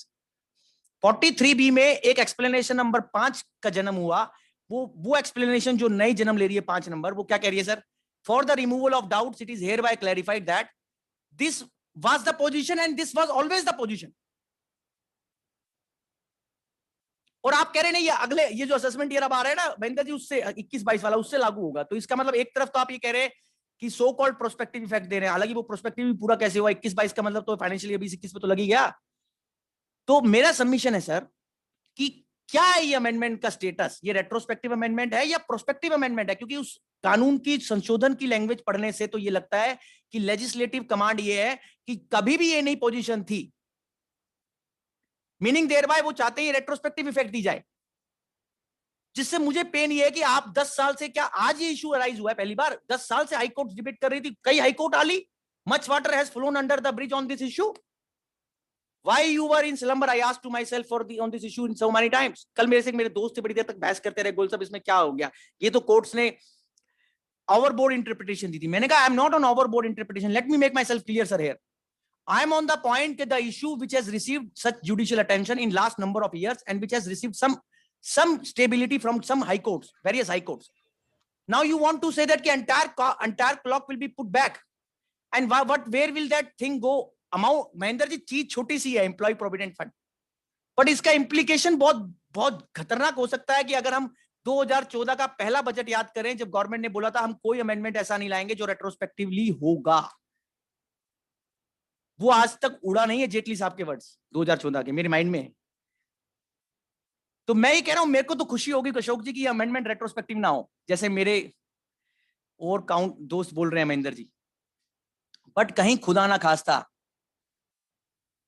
प्रभु की जय और Radhe Radhe sir, अगर ये retrospective हुई तो बहुत सारे लोगों को फिर लिटिगेशन की यात्रा करनी पड़ेगी, जो यात्रा हमेशा ही कहीं ना कहीं किसी ना किसी के माइंड में, और लिटिगेशन की यात्रा अभी तो आपको पता ही चल रहा है, फेसलेस फेसलेस फेसलेस। तो इसलिए पॉइंट ये है, मेरे को ये नहीं है ट्रबल। अच्छा आप बोलेंगे आपका क्या ओपिनियन है सर? मेरा ओपिनियन ये है कि ये जो जजमेंट इन्होंने डाला है उसको अगर एज इट इज इंप्लीमेंट किया जाए तो रेट्रोस्पेक्टिव है, चाहे कुछ भी लिख रहे हैं, क्योंकि उसमें ये लाइन डाल देना for the removal of doubts this will be the legal position from day one, then it means it's a retrospective amendment. There are Supreme Court rulings which interpret such amendments to be retrospective amendments like Gold Coin Health. Chatra साहब आपको याद होगा पहले explanation 4-270-11C में जब amendment हुई थी loss to loss की, तो बहुत झगड़ा हुआ था, उसमें भी यही लैंग्वेज थी for the removal of doubts. Justice Pasayat का ऑर्डर आया था गोल्ड कॉइन हेल्थ में, वहां तक बात गई और कोर्ट ने कहा रेट्रोस्पेक्टिव है। तो ठीक है सर, मेरे को खुशी होगी ना हो, मैं चाहता हूं ना हो, मैं इसीलिए इतना बोल रहा हूं बट ये डिबेट हो रहा है इशू, मेरा फर्ज था बताना, ये कोई अच्छी चीज नहीं है कि जो चीज पहले इतनी सारे हाई कोर्ट्स ने बोल दी हो और गवर्नमेंट ने उसको एक किस्म से इंप्लाइड एक्सेप्टेंस, लेजिटिमेट एक्सपेक्टेशन है सर। आप 10 हाई कोर्ट्स आ चुकी हैं और आज नहीं आई है, सबरी एंटरप्राइजेस कर्नाटका हाई कोर्ट बहुत पहले आया था सर, 10-15 साल पहले, और उसके बाद पता नहीं कितनी हाई कोर्ट आली, सिर्फ एक ही हाई कोर्ट अगेंस्ट है, Gujarat state transport corporation Gujarat high court, जो सुप्रीम कोर्ट पेंडिंग है। सर ये इशू क्लियर हो गया 3615A 43B, if and there definitely it's an open issue, it will be now fought in constitutional courts ki whether this retrospective effect can be given, and if yes, to what extent, and it is constitutionally correct or not. Now second part of the discussion sir on business head comes to my point to section 43CA. 43CA, it is a provision which deals with the transfer of stock in trade in the hands of real estate developers where the property is sold, immovable property is sold below circle rate, stamp value rate. Now there was earlier 10% safe harbor, बीच में pandemic में भी उन्होंने कहा था हम उनके साथ सहानुभूति रखते हैं जिनका माल पड़ा हुआ है, बिक नहीं रहा है, रियल एस्टेट डेवलपर का। तो उन्होंने उनको राहत देने की कोशिश करी है 10% के सेफ हार्बर को। सेफ हार्बर का मतलब difference between circle rate and actual consideration. अगर वो 20% के सेफ हार्बर में है, रडार में है, आपका कोई एडवर्स इन्फ्लुएंस ड्रॉ धारा 43 CA में नहीं होगा। ये नहीं तब होगा महेंद्र जी जब 3 एलिजिबल क्राइटेरिया पूरे होंगे। नवंबर 2020 से लेकर जून 2021 तक प्रॉपर्टी बिकेगी, 2 करोड़ से ज्यादा का उसका मूल्य नहीं होगा, फर्स्ट टाइम अलॉटमेंट होगी। ये तीनों कंडीशन पूरी होंगी तो आपको ये 10 से 20% सेफ हार्बर का बेनिफिट मिल जाएगा करंट ईयर से। उसकी उन्होंने तीनों कंडीशन रखी भी ऐसे ही है क्योंकि वो CBDT का आपको पता है बीच में आया था, उसको इनकॉर्पोरेट किया लॉ में। और यही बेनिफिट कॉरेस्पॉन्डिंगली 56(2)(10) में भी है बायर को। तो सर 43 CA 50C में नहीं है, ये 43 CA में है सिर्फ और 56(2)(10) में। I hope you are noting it out. 44 AB जो ब्रेड एंड बटर है हमारे बहुत सारे कॉमरेड्स का, टैक्स ऑडिटर्स का। अग्रवाल साहब, जो मैं तो अब वकील बन गया हूँ, high court, supreme court, tribunal जाता हूँ, तो जो मेरे दोस्त, मेरा DNA अशोक जी CA वाला ही है। मैं सोचता CA की तरह भी हूँ बहुत ज्यादा। जैसे कई बार क्लाइंट आता है तो बात फीस की होती है तो CA का दिमाग चलता है कि पहले काम करना है अच्छे से अच्छा। ये लाइटर साइड की बात हुई। तो क्या हुआ सर 44 AB में टैक्स ऑडिट में देश है कि अब ये मुझे थोड़ा सा पिंचिंग लगता है कि जब मैं प्रणब मुखर्जी साहब को याद करता हूं, जब 1984 में वो टैक्स ऑडिट लाए थे, जहां उन्होंने इतना कॉन्फिडेंस जताया था टैक्स ऑडिटर की कॉम्पिटेंस पे और टैक्स ऑडिट की सैंक्टिटी पे और सैल्यूटरी रिक्वायरमेंट पे, चतुर्थ साहब। और अब जो टैक्स ऑडिट को आप देखिए, GST ऑडिट खत्म करना और ये जो लिमिट है 5 से 10 करोड़ करना, लिमिट पता नहीं है, माइंडसेट आप देखिए। वो कह रहे हैं कि साहब अब 10 करोड़ होगा वो 5 करोड़, प्रोवाइडेड वो जो आप 95% ट्रांजेक्शन है वो डिजिटली वो जो चेक से कर रहे हैं। ऐसा ही है सर, ऑडिट की लिमिट 10 करोड़ हो जाएगी अगर आपका 95% व्यापार डिजिटली प्लास्टिक मनी से या उससे है, चेक से है। तो डेफिनेटली मुझे लगता है ये पहले हम याद करते थे छत्रा साहब, जब मैंने CA करी ना 2004 में, तब जो लिमिट थी, मैं तो अपनी बात बता रहा हूँ भाई साहब, और जो आज 2021 में आगे अग्रवाल साहब लिमिट देख रहे हैं, तो I keep my fingers crossed कि that this concept is remaining is remain as relevant as it was when Mr. Pranab Mukherjee is the great finance minister at that time in 1984 brought this concept. And I have no criticism. I am not speaking for my community as a leader. I am speaking like an academician. That tax audit has its own sensible implications on the taxpayer and tax culture. And tax culture is something which is very, very important. And culture comes, Mahendra ji, from so many ways. So now I switch over to 44 ADA. ये भी amendment मुझे बड़ा दिलचस्प लगा। इसमें इन्होंने क्या कहा सर कि जो प्रिजम्पटिव इनकम प्रोफेशनल लोग लेते हैं ना, उनको LLP वालों को नहीं मानेंगे इसके लिए योग्य, क्योंकि LLP एक्ट में उनको खाता रखना होता है, भाई खाता रखना होता है।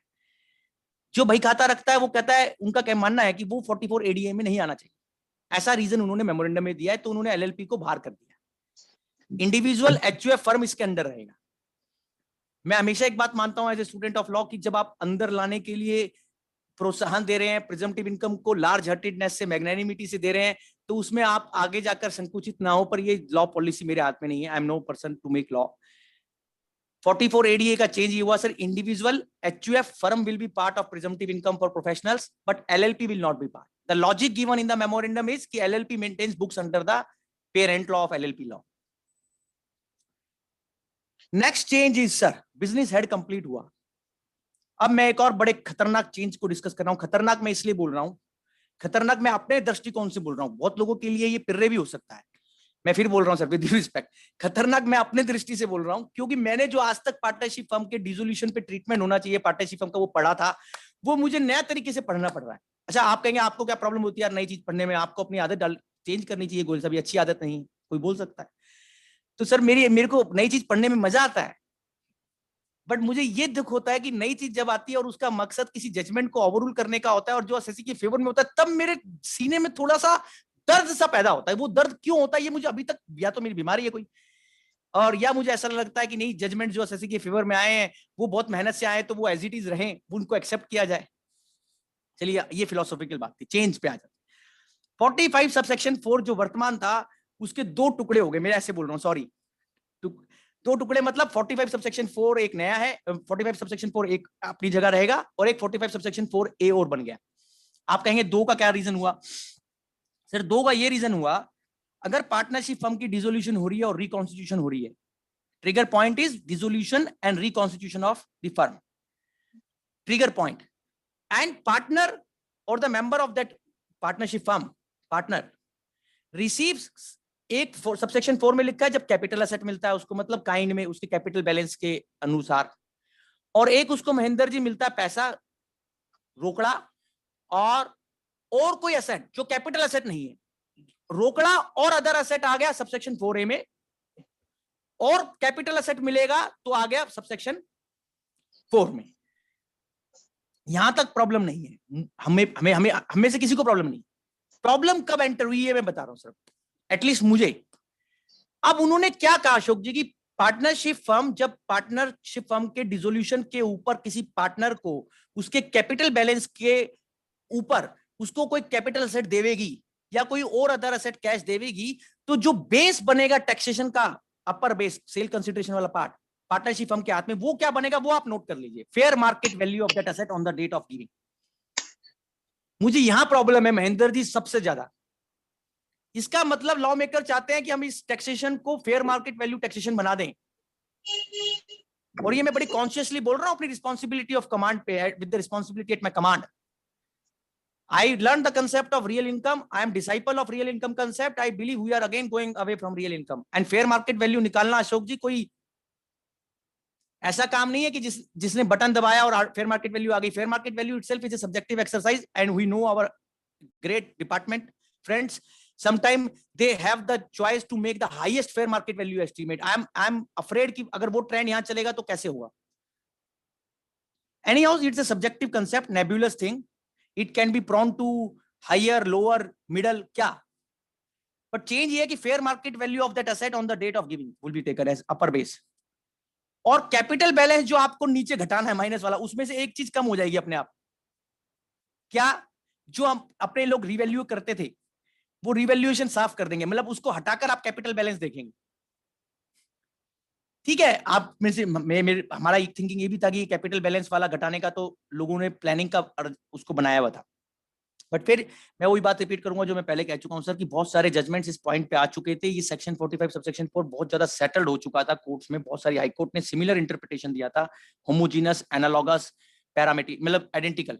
बट अब आपके पास नया पार्टनरशिप फर्म का सबसेक्शन 4 है, we have to learn this and we have to be upgraded about it.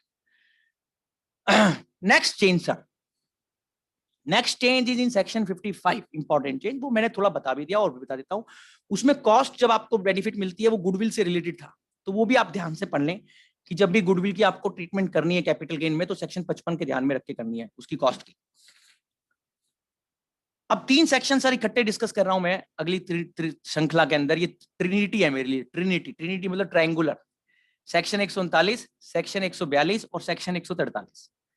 139 Mahendra ji पुराना सेक्शन है जो हम पढ़ते हैं, जिनसे रिटर्नों से हम अभी निकले हैं। हमारी बात नहीं मानी गई थी एक्सटेंशन की, हमें सबको दर्द भी हुआ थोड़ा सा, ठीक है, बट रिटर्न ऑफ इनकम है। और गवर्नमेंट का बहुत ज्यादा सेंटिमेंटल अटैचमेंट रिटर्न से हो गया, ये मैंने देखा जब टीडीएस के अमेंडमेंट पे आएंगे। मतलब वो रिटर्न से लेकर इतना ज्यादा अटैच है, जो लोग रिटर्न फाइल नहीं करते और स्टॉप फाइलर हो जाते हैं चतरा साहब या नॉन फाइलर हो जाते हैं, वो कह रहे हैं भैया आप रिटर्न की कंप्लायंस को सीरियसली लेवें। तो ये चेंज कैसे है अभी आप मेरी बात सुनेंगे और आपने पढ़ा भी होगा तो आपको भी महसूस हुआ होगा। सेक्शन 139 में वो सारे प्रोसेस को महेंद्र जी आगे करना चाहते हैं। अच्छी बात है, मतलब एडवांसमेंट हो रही है ना, कि जल्दी से जल्दी असेसमेंट होकर कंप्लीट हो सारी चीजें। मतलब जैसे हमारे यहाँ शादी में होता है कि जब फेरे हो जाते हैं और वो थापा लगा देते हैं और लड़की विदा हो जाती है तो वो सब काम हो जाता है, ऐसा होता है ना सर अपने यहाँ।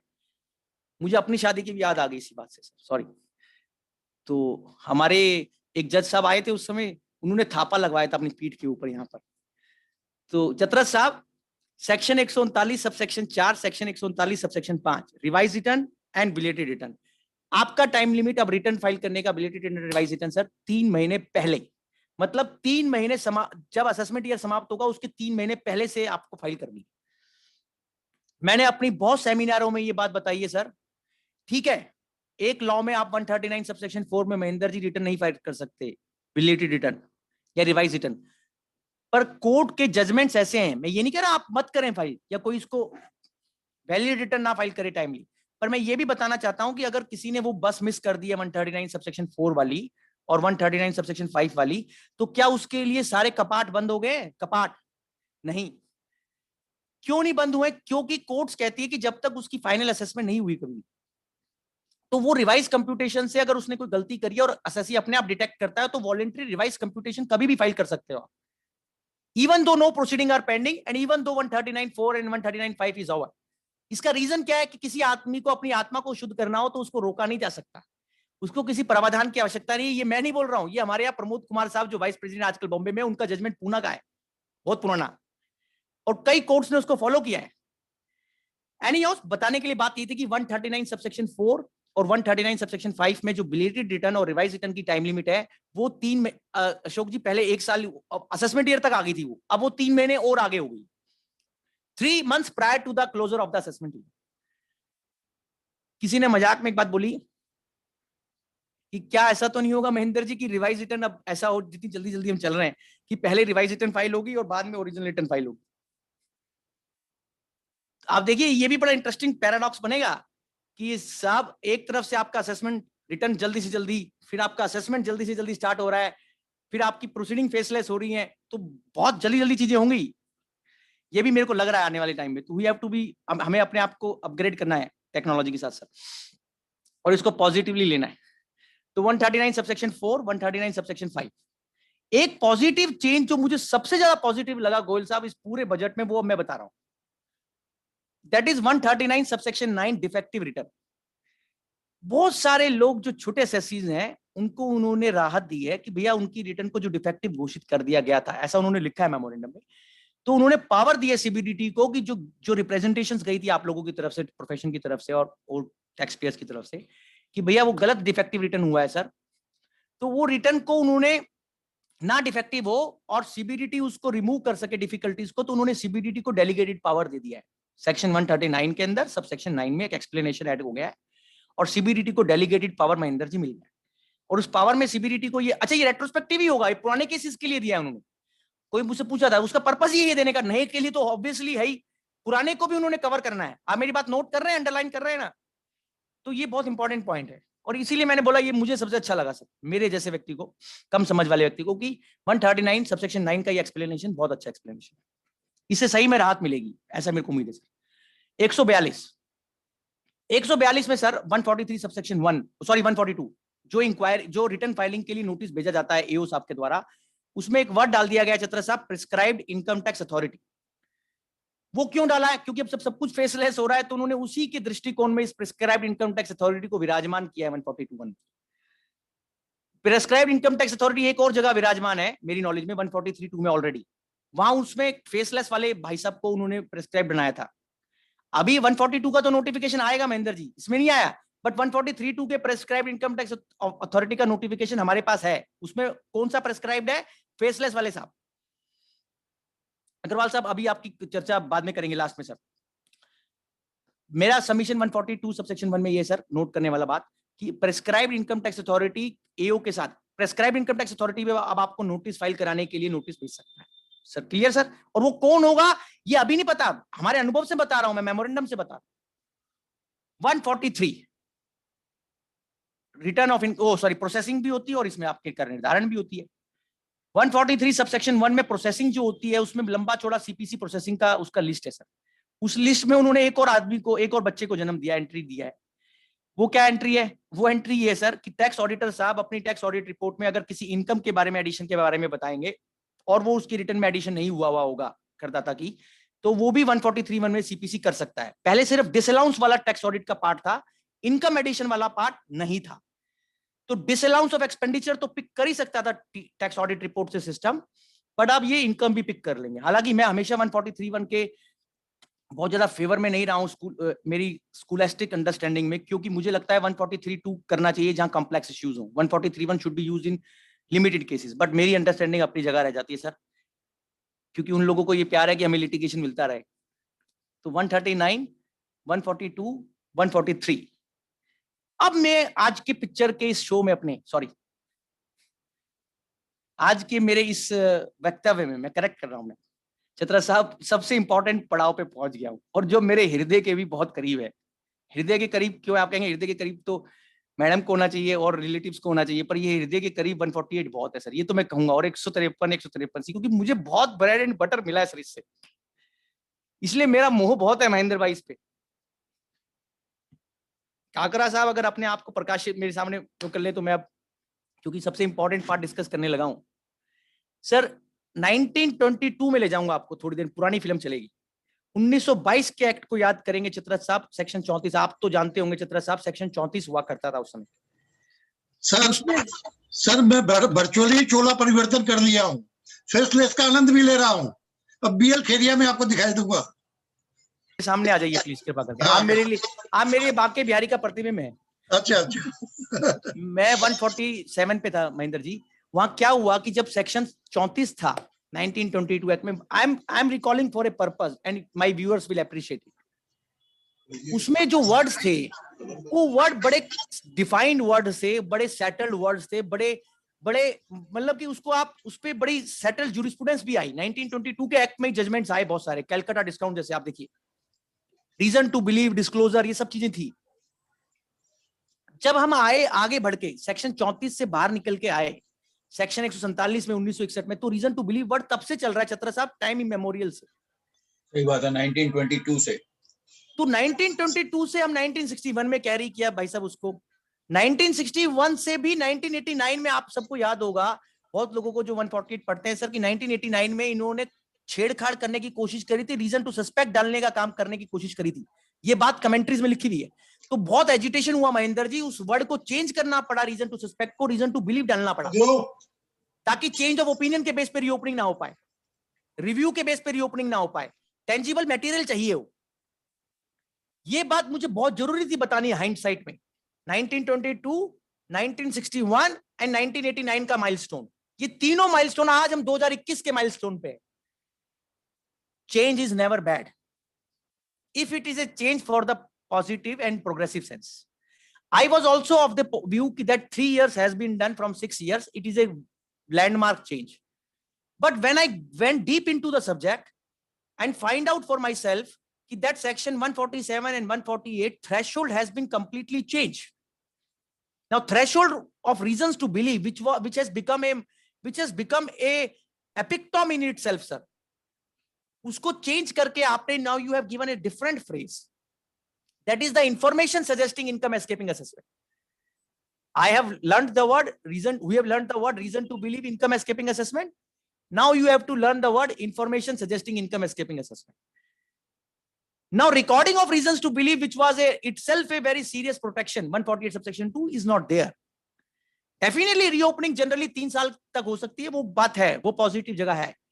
बट जो उसको रिप्लेस कराने के लिए इंफॉर्मेशन बेस्ड रीओपनिंग हो गई, और इंफॉर्मेशन को कौन सी 2 इंफॉर्मेशन के साथ बांधा गया है वो भी आप पहले नोट कर ले। Explanation 1 to section 148, what is called as information, qualifying information for 148, actionable information for 148 in the new regime is number 1 Mahendra ji, जो कंप्यूटर में सीबीडीटी की स्ट्रेटेजी के हिसाब से आएगी, रिस्क मैनेजमेंट स्ट्रेटेजी के हिसाब से, असेसी के कंप्यूटर अकाउंट पे, कंप्यूटर पोर्टल पे। और कंट्रोलर ऑडिटर जनरल, जो एक तीसरी आंख में हमेशा बोलते आया हूं, वो थोड़ा सा हमें अनपॉपुलर है, वो उनका इंफॉर्मेशन भेजा हुआ। 2 इंफॉर्मेशन आप समझ रहे हैं, एक system driven information, risk management strategy से पैदा होने वाली इंफॉर्मेशन जो कंप्यूटर में फ्लैग हो रही है, FLAG, फ्लैग वर्ड नोट कर ले, झंडा, फ्लैगिंग बहुत इंपॉर्टेंट है, flagging of the information in the computer of the assessee. Second, controller and auditor general information. अब इसमें जो वर्ड लिखा हुआ वो ये है कि कोई भी 148 करने के लिए Kakra ji, information suggesting income escaping assessment जो 2 प्रकार की है उसके बेस पे 148 होगा। इनसे यहां पर इस जंक्शन में आप 3 पॉइंट नोट कर सकते हैं सर। एक तो रीजन टू, ये इंफॉर्मेशन उसको रिकॉर्ड नहीं करनी है, वो कंप्यूटर में आएगी, तो ये मेजॉरिटी प्रोसेस मैकेनाइज्ड हो जाएगा बहुत हद तक। मैं ये तो नहीं कह सकता कि पूरा खत्म हो जाएगा डिस्क्रिशन सर, क्योंकि मेरे जैसा विद्यार्थी कानून का, संविधान का कभी भी ये नहीं मान सकता कि जो काम एओ कर रहा है उसकी डिस्क्रिशन बिल्कुल खत्म हो जाएगी। हालांकि मेरी इस बात को कौन मानता है, कहां मानता है, कब मानता है, इस बात पे मुझे खुद पे संदेह है। बट कानून की लैंग्वेज जो है वो मैंने आपको बता दी, information suggesting escapement of income. हाँ, इसमें एस्केपमेंट ऑफ इनकम जो डिनोमिनेटर था वो सेम है, न्यूमरेटर चेंज हो गया, ऐसा समझ लीजिए।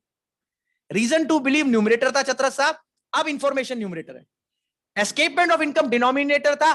कहने का तात्पर्य यह हुआ कि अभी भी अधिकारी को 148 करते वक्त एस्केपमेंट ऑफ इनकम बताना पड़ेगा। मतलब किसी केस में पॉजिटिव एस्केप, अच्छा एस्केपमेंट किसको बोलते हैं भाई साहब? एस्केपमेंट बोलते हैं जहां कोई इनकम एस्केप हो गई, और इनकम मतलब चार्जेबल पॉजिटिव इनकम। तो इसका मतलब एक पॉजिटिव पॉइंट तो ये निकल के आया टेक अवे यहां से कि एस्केपमेंट ऑफ इनकम बरकरार है। दूसरा पॉइंट ये निकल के आया थोड़ा सा डिफिकल्ट एकेडमिशियन वाइज कि रीजन टू बिलीव गया, इंफॉर्मेशन आ गया, कंप्यूटर से इंफॉर्मेशन पैदा हो रही है। तो उसमें जो इंडिपेंडेंट एप्लीकेशन ऑफ माइंड की रिक्वायरमेंट है काकरा साहब, मैं वहां आ रहा हूं। बोरोड सेटिस्फेक्शन नहीं होना चाहिए, एओ का इंडिपेंडेंट एप्लीकेशन ऑफ माइंड होना चाहिए, ऐसा अनगिनत कोर्ट्स ने बोला है। तो अब कितना चलेगा वो, ये क्वेश्चन मार्क है सर। मैं आपको बताने का कोई अभी ऐसा नहीं करना चाहता इसको फोरकास्ट, बट हाँ मैंने बात बोली भी सर कि एओ कर रहा है तो एओ को देखना है। एओ नोटिस दे रहा है, नोटिस कंप्यूटर नहीं दे रहा है अभी भी, ठीक है, कंप्यूटर से प्रिपेयर हो रहा है, जनरेट हो रहा है, बट साइन उसको एओ ही कर रहा है, उसमें लिखा है। तो मेरा अंडरस्टैंडिंग ये है महेंद्र जी कि अभी कहीं ना कहीं डिस्क्रिशन रहेगा, क्योंकि प्रोसेस अल्टीमेटली है तो डिस्क्रिशनरी ही। हाँ, वो प्रोपेल्ड इंफॉर्मेशन से हो रहा है जो कंप्यूटर में आ रही है, तो हम कह सकते हैं कि बहुत हद तक प्रोसेस को उन्होंने कंप्यूटर से, जैसे जो गवर्नमेंट का एटीट्यूड है अभी कि मैकेनाइज करने की कोशिश कर रहे हैं, उस इंफॉर्मेशन को कितना आप इवेल्युएट करेंगे, उसके लिए उन्होंने पहले से आपको एक विंडो दे दी है जो जीके एंड ड्राइव शिफ्ट का एडवांस वर्जन है। जैसे काकरा जी ने बोला जीके एंड ड्राइव शिफ्ट कितना रहेगा, उन्होंने 148 से पहले लिखा है कि हर एक केस में, जो नॉर्मल केस है, काकरा जी वाले स्पेशल केस नहीं, बड़े लोगों के जिनके सर्च हुई है, जिनके सर्च नहीं हुई, जो नॉर्मल 148 में आ रहे हैं अशोक जी, उनका 148A होगा। ए क्या होगा? 148 करने से पहले 148A आएगा। In cases in which search is not there, that is normal cases. 148A Mahendra ji is a creative piece of jurisprudence, और it's worth reading again and again. वो 133 सबसेक्शन 6 के आगे का वर्जन है, और कहीं ना कहीं जीके एंड ड्राइव शेफ्ट का मिश्रण है। मैं ऐसे बोलता हूं कि 133 subsection 6 plus GK and drive shaft is equal to section 148 capital A. अब आप देखिए क्यों बोल रहा था। 148A में लिखा है काकरा जी कि कोई भी 148 करने से पहले अधिकारी आपको नोटिस भेजेगा कि क्या आपके केस में 148 किया जाए। आपको मतलब टैक्स पेयर को आपको शोकोस देवेगा, आपसे रिप्लाई लेवेगा, आपका डिसीजन लेवेगा प्रीलिमिनरी इंक्वायरी में, स्टैट्यूटरी इंक्वायरी में कि क्या आपका 148 करा जाना चाहिए या नहीं करा जाना चाहिए। ये ऑर्डर अपीलेबल नहीं रखा गया, रिट में जा सकता है मेरे अंडरस्टैंडिंग। 148A वाला निर्णय जो पहले भी हम ले जाते थे जीके एंड ड्राइव शेफ्ट के ऑब्जेक्शन डिस्पोजल में, मुझे लगता है इस पूरे नए 148 में अशोक जी सबसे बड़ा जो सेफगार्ड अगर कोई है, after approvals of higher authorities, approval तो है ही कमिश्नर साहब की कि किसी भी 148 के लिए 3 साल के अंदर कमिश्नर की अप्रूवल और 3 साल के बाद चीफ कमिश्नर साहब की अप्रूवल। तो जहां अप्रूवल तो है ही सेफगार्ड, एक आप नोट कर लें, एप्लीकेशन ऑफ माइंड चाहिए। दूसरा सेफगार्ड 148A है महेंद्र जी, अगर इस 148 को सही बनाए रखना है, जो नया 148 गवर्नमेंट ने डाला है, उसमें application of mind on the part of authority in preliminary inquiry is sine qua non according to my humble understanding. अगर आपने उसमें इंक्वायरी ऐसे ही करी, जैसे आपने नोटिस भेज दिया, आपने रिप्लाई ले लिया, आपने जवाब खारिज कर दिया, और फिर हर एक केस में 148 कर दिया, तो ये एम्प्टी रिचुअल ना हो जाए, ऐसा मेरा वियर्ड एप्रीहेंशन है। वियर्ड, वेग। मैं बहुत खुशी महसूस करूंगा कि अगर 90% केस 148A की स्टेज पे रुक जाएंगे। आप बोलेंगे आपको खुशी तो होगी, पर ऐसा होगा? मुझे नहीं पता, मैं एस्ट्रोलॉजर थोड़ी ना हूं कोई सर। मेरे को यह पता है कि 148A का लेजिस्लेटिव इंटेंट क्या है। उसका इंटेंट ये है काकरा जी कि वही डिजर्विंग केस 148 में आवे जो ले जाने योग्य हैं। बट ये कितना एक्चुएट होता है ये मुझे डाउट है, क्योंकि मेरा डाउट कैसे निकल के आया, देखिए आप बात, एक बड़ी बारीक बात बता रहा हूं। जो इंफॉर्मेशन 148A की प्रीलिमिनरी इंक्वायरी के लिए चतरथ जी एक्शनेबल है, वही इंफॉर्मेशन उन्होंने 148 जो मेन 148 होगा उसके लिए रखी है। मतलब वो दोनों इंफॉर्मेशनों का लेवल अलग अलग नहीं है। ये नहीं कि जो 148A के लिए हो वो लेवल 1 की इंफॉर्मेशन है और 148 के लिए जो हो वो अदर लेवल, हायर लेवल की इंफॉर्मेशन। और मेरी बात की बारीकी वो जो लोग समझते हैं, इस कंसेप्ट को जानते हैं सर। तो इसका मतलब जो मेन 148 के लिए इंफॉर्मेशन यूज हो रही है और जो 148A के लिए इंफॉर्मेशन हो रही है वो बटा बटा सेम है, इक्वलेंट है। काकरा जी तो ये 148 है सर। आप कहेंगे गोयल साहब रीजन टू बिलीव कहा गया, वो तो चला गया, Sitaram rest in peace, rest in peace जानते हैं ना, 148 चला गया, ओ सॉरी रीजन टू बिलीव चला गया, रीजन टू सस्पेक्ट वर्ड नहीं है, रीजन टू डाउट वर्ड नहीं है, information suggesting income escaping assessment word. वो इंफॉर्मेशन क्या होगी वो मैंने आपको बता दी। आज मैं जस्टिस अग्रवाल साहब का एक फैसला पढ़ रहा था अपने दर्शकों को, आज मैंने निकाला उसको पढ़ के दोबारा से। Larsen and Toubro versus Jharkhand, state of Jharkhand, एक सुप्रीम कोर्ट का फैसला है झारखंड सेल टैक्स लॉ में, जहां रीओपनिंग हुई थी सेल टैक्स लॉ में, और वहां वर्ड इंफॉर्मेशन को सुप्रीम कोर्ट ने जस्टिस मदन बी लोकुर की बेंच ने और जस्टिस आर के अग्रवाल की बेंच ने लिखा है state sorry Larsen and Toubro versus state of Jharkhand. ये आईटीआर में भी रिपोर्टेड है सर, कहीं 400 कुछ आईटीआर में, आप लोग निकाल लीजिएगा। मैं दोबारा साइटेशन दे रहा हूं, Larsen and Toubro versus state of Jharkhand, justice R K Agarwal साहब इज द ऑथर। और काकरा जी जजमेंट की खासियत क्या है, जो पढ़ने में रुचि रखते हैं मेरे जैसे लोग, मैं ये मानता हूं पढ़ने से हमेशा हमेशा हमें विजडम मिलती है सर, तो उसको पढ़ने से आपको इस जजमेंट की खासियत क्या है नरेंद्र जी, कि इसमें इंफॉर्मेशन वर्ड के ऊपर अग्रवाल साहब ने अपने बहुत अच्छे विचार रखे हुए कि इंफॉर्मेशन को सारी डिक्शनरियों से कैच किया हुआ है। तो this might help you, may give you some more fodder to find out the things. अच्छा, किसी ने अभी मुझसे पूछा था शुरू में, वो क्वेश्चन आया था कि गोयल साहब क्या 148 जब होगा, अच्छा बहुत लोगों ने पूछा, कल भी इंस्टीट्यूट का सेमिनार था, सी इंस्टीट्यूट का दिल्ली में सर, दिल्ली का, तो उसमें भी पूछा काकरा जी जो असेसमेंट ईयर 13-14 है वो खत्म हो जाएगा 21 में, उसकी रेस्ट इन पीस अदरवाइज 21 में हो जाएगी महेंद्र जी, तो क्या उसको 10 साल 4 साल एक्स्ट्रा तो नहीं मिल जाएंगे?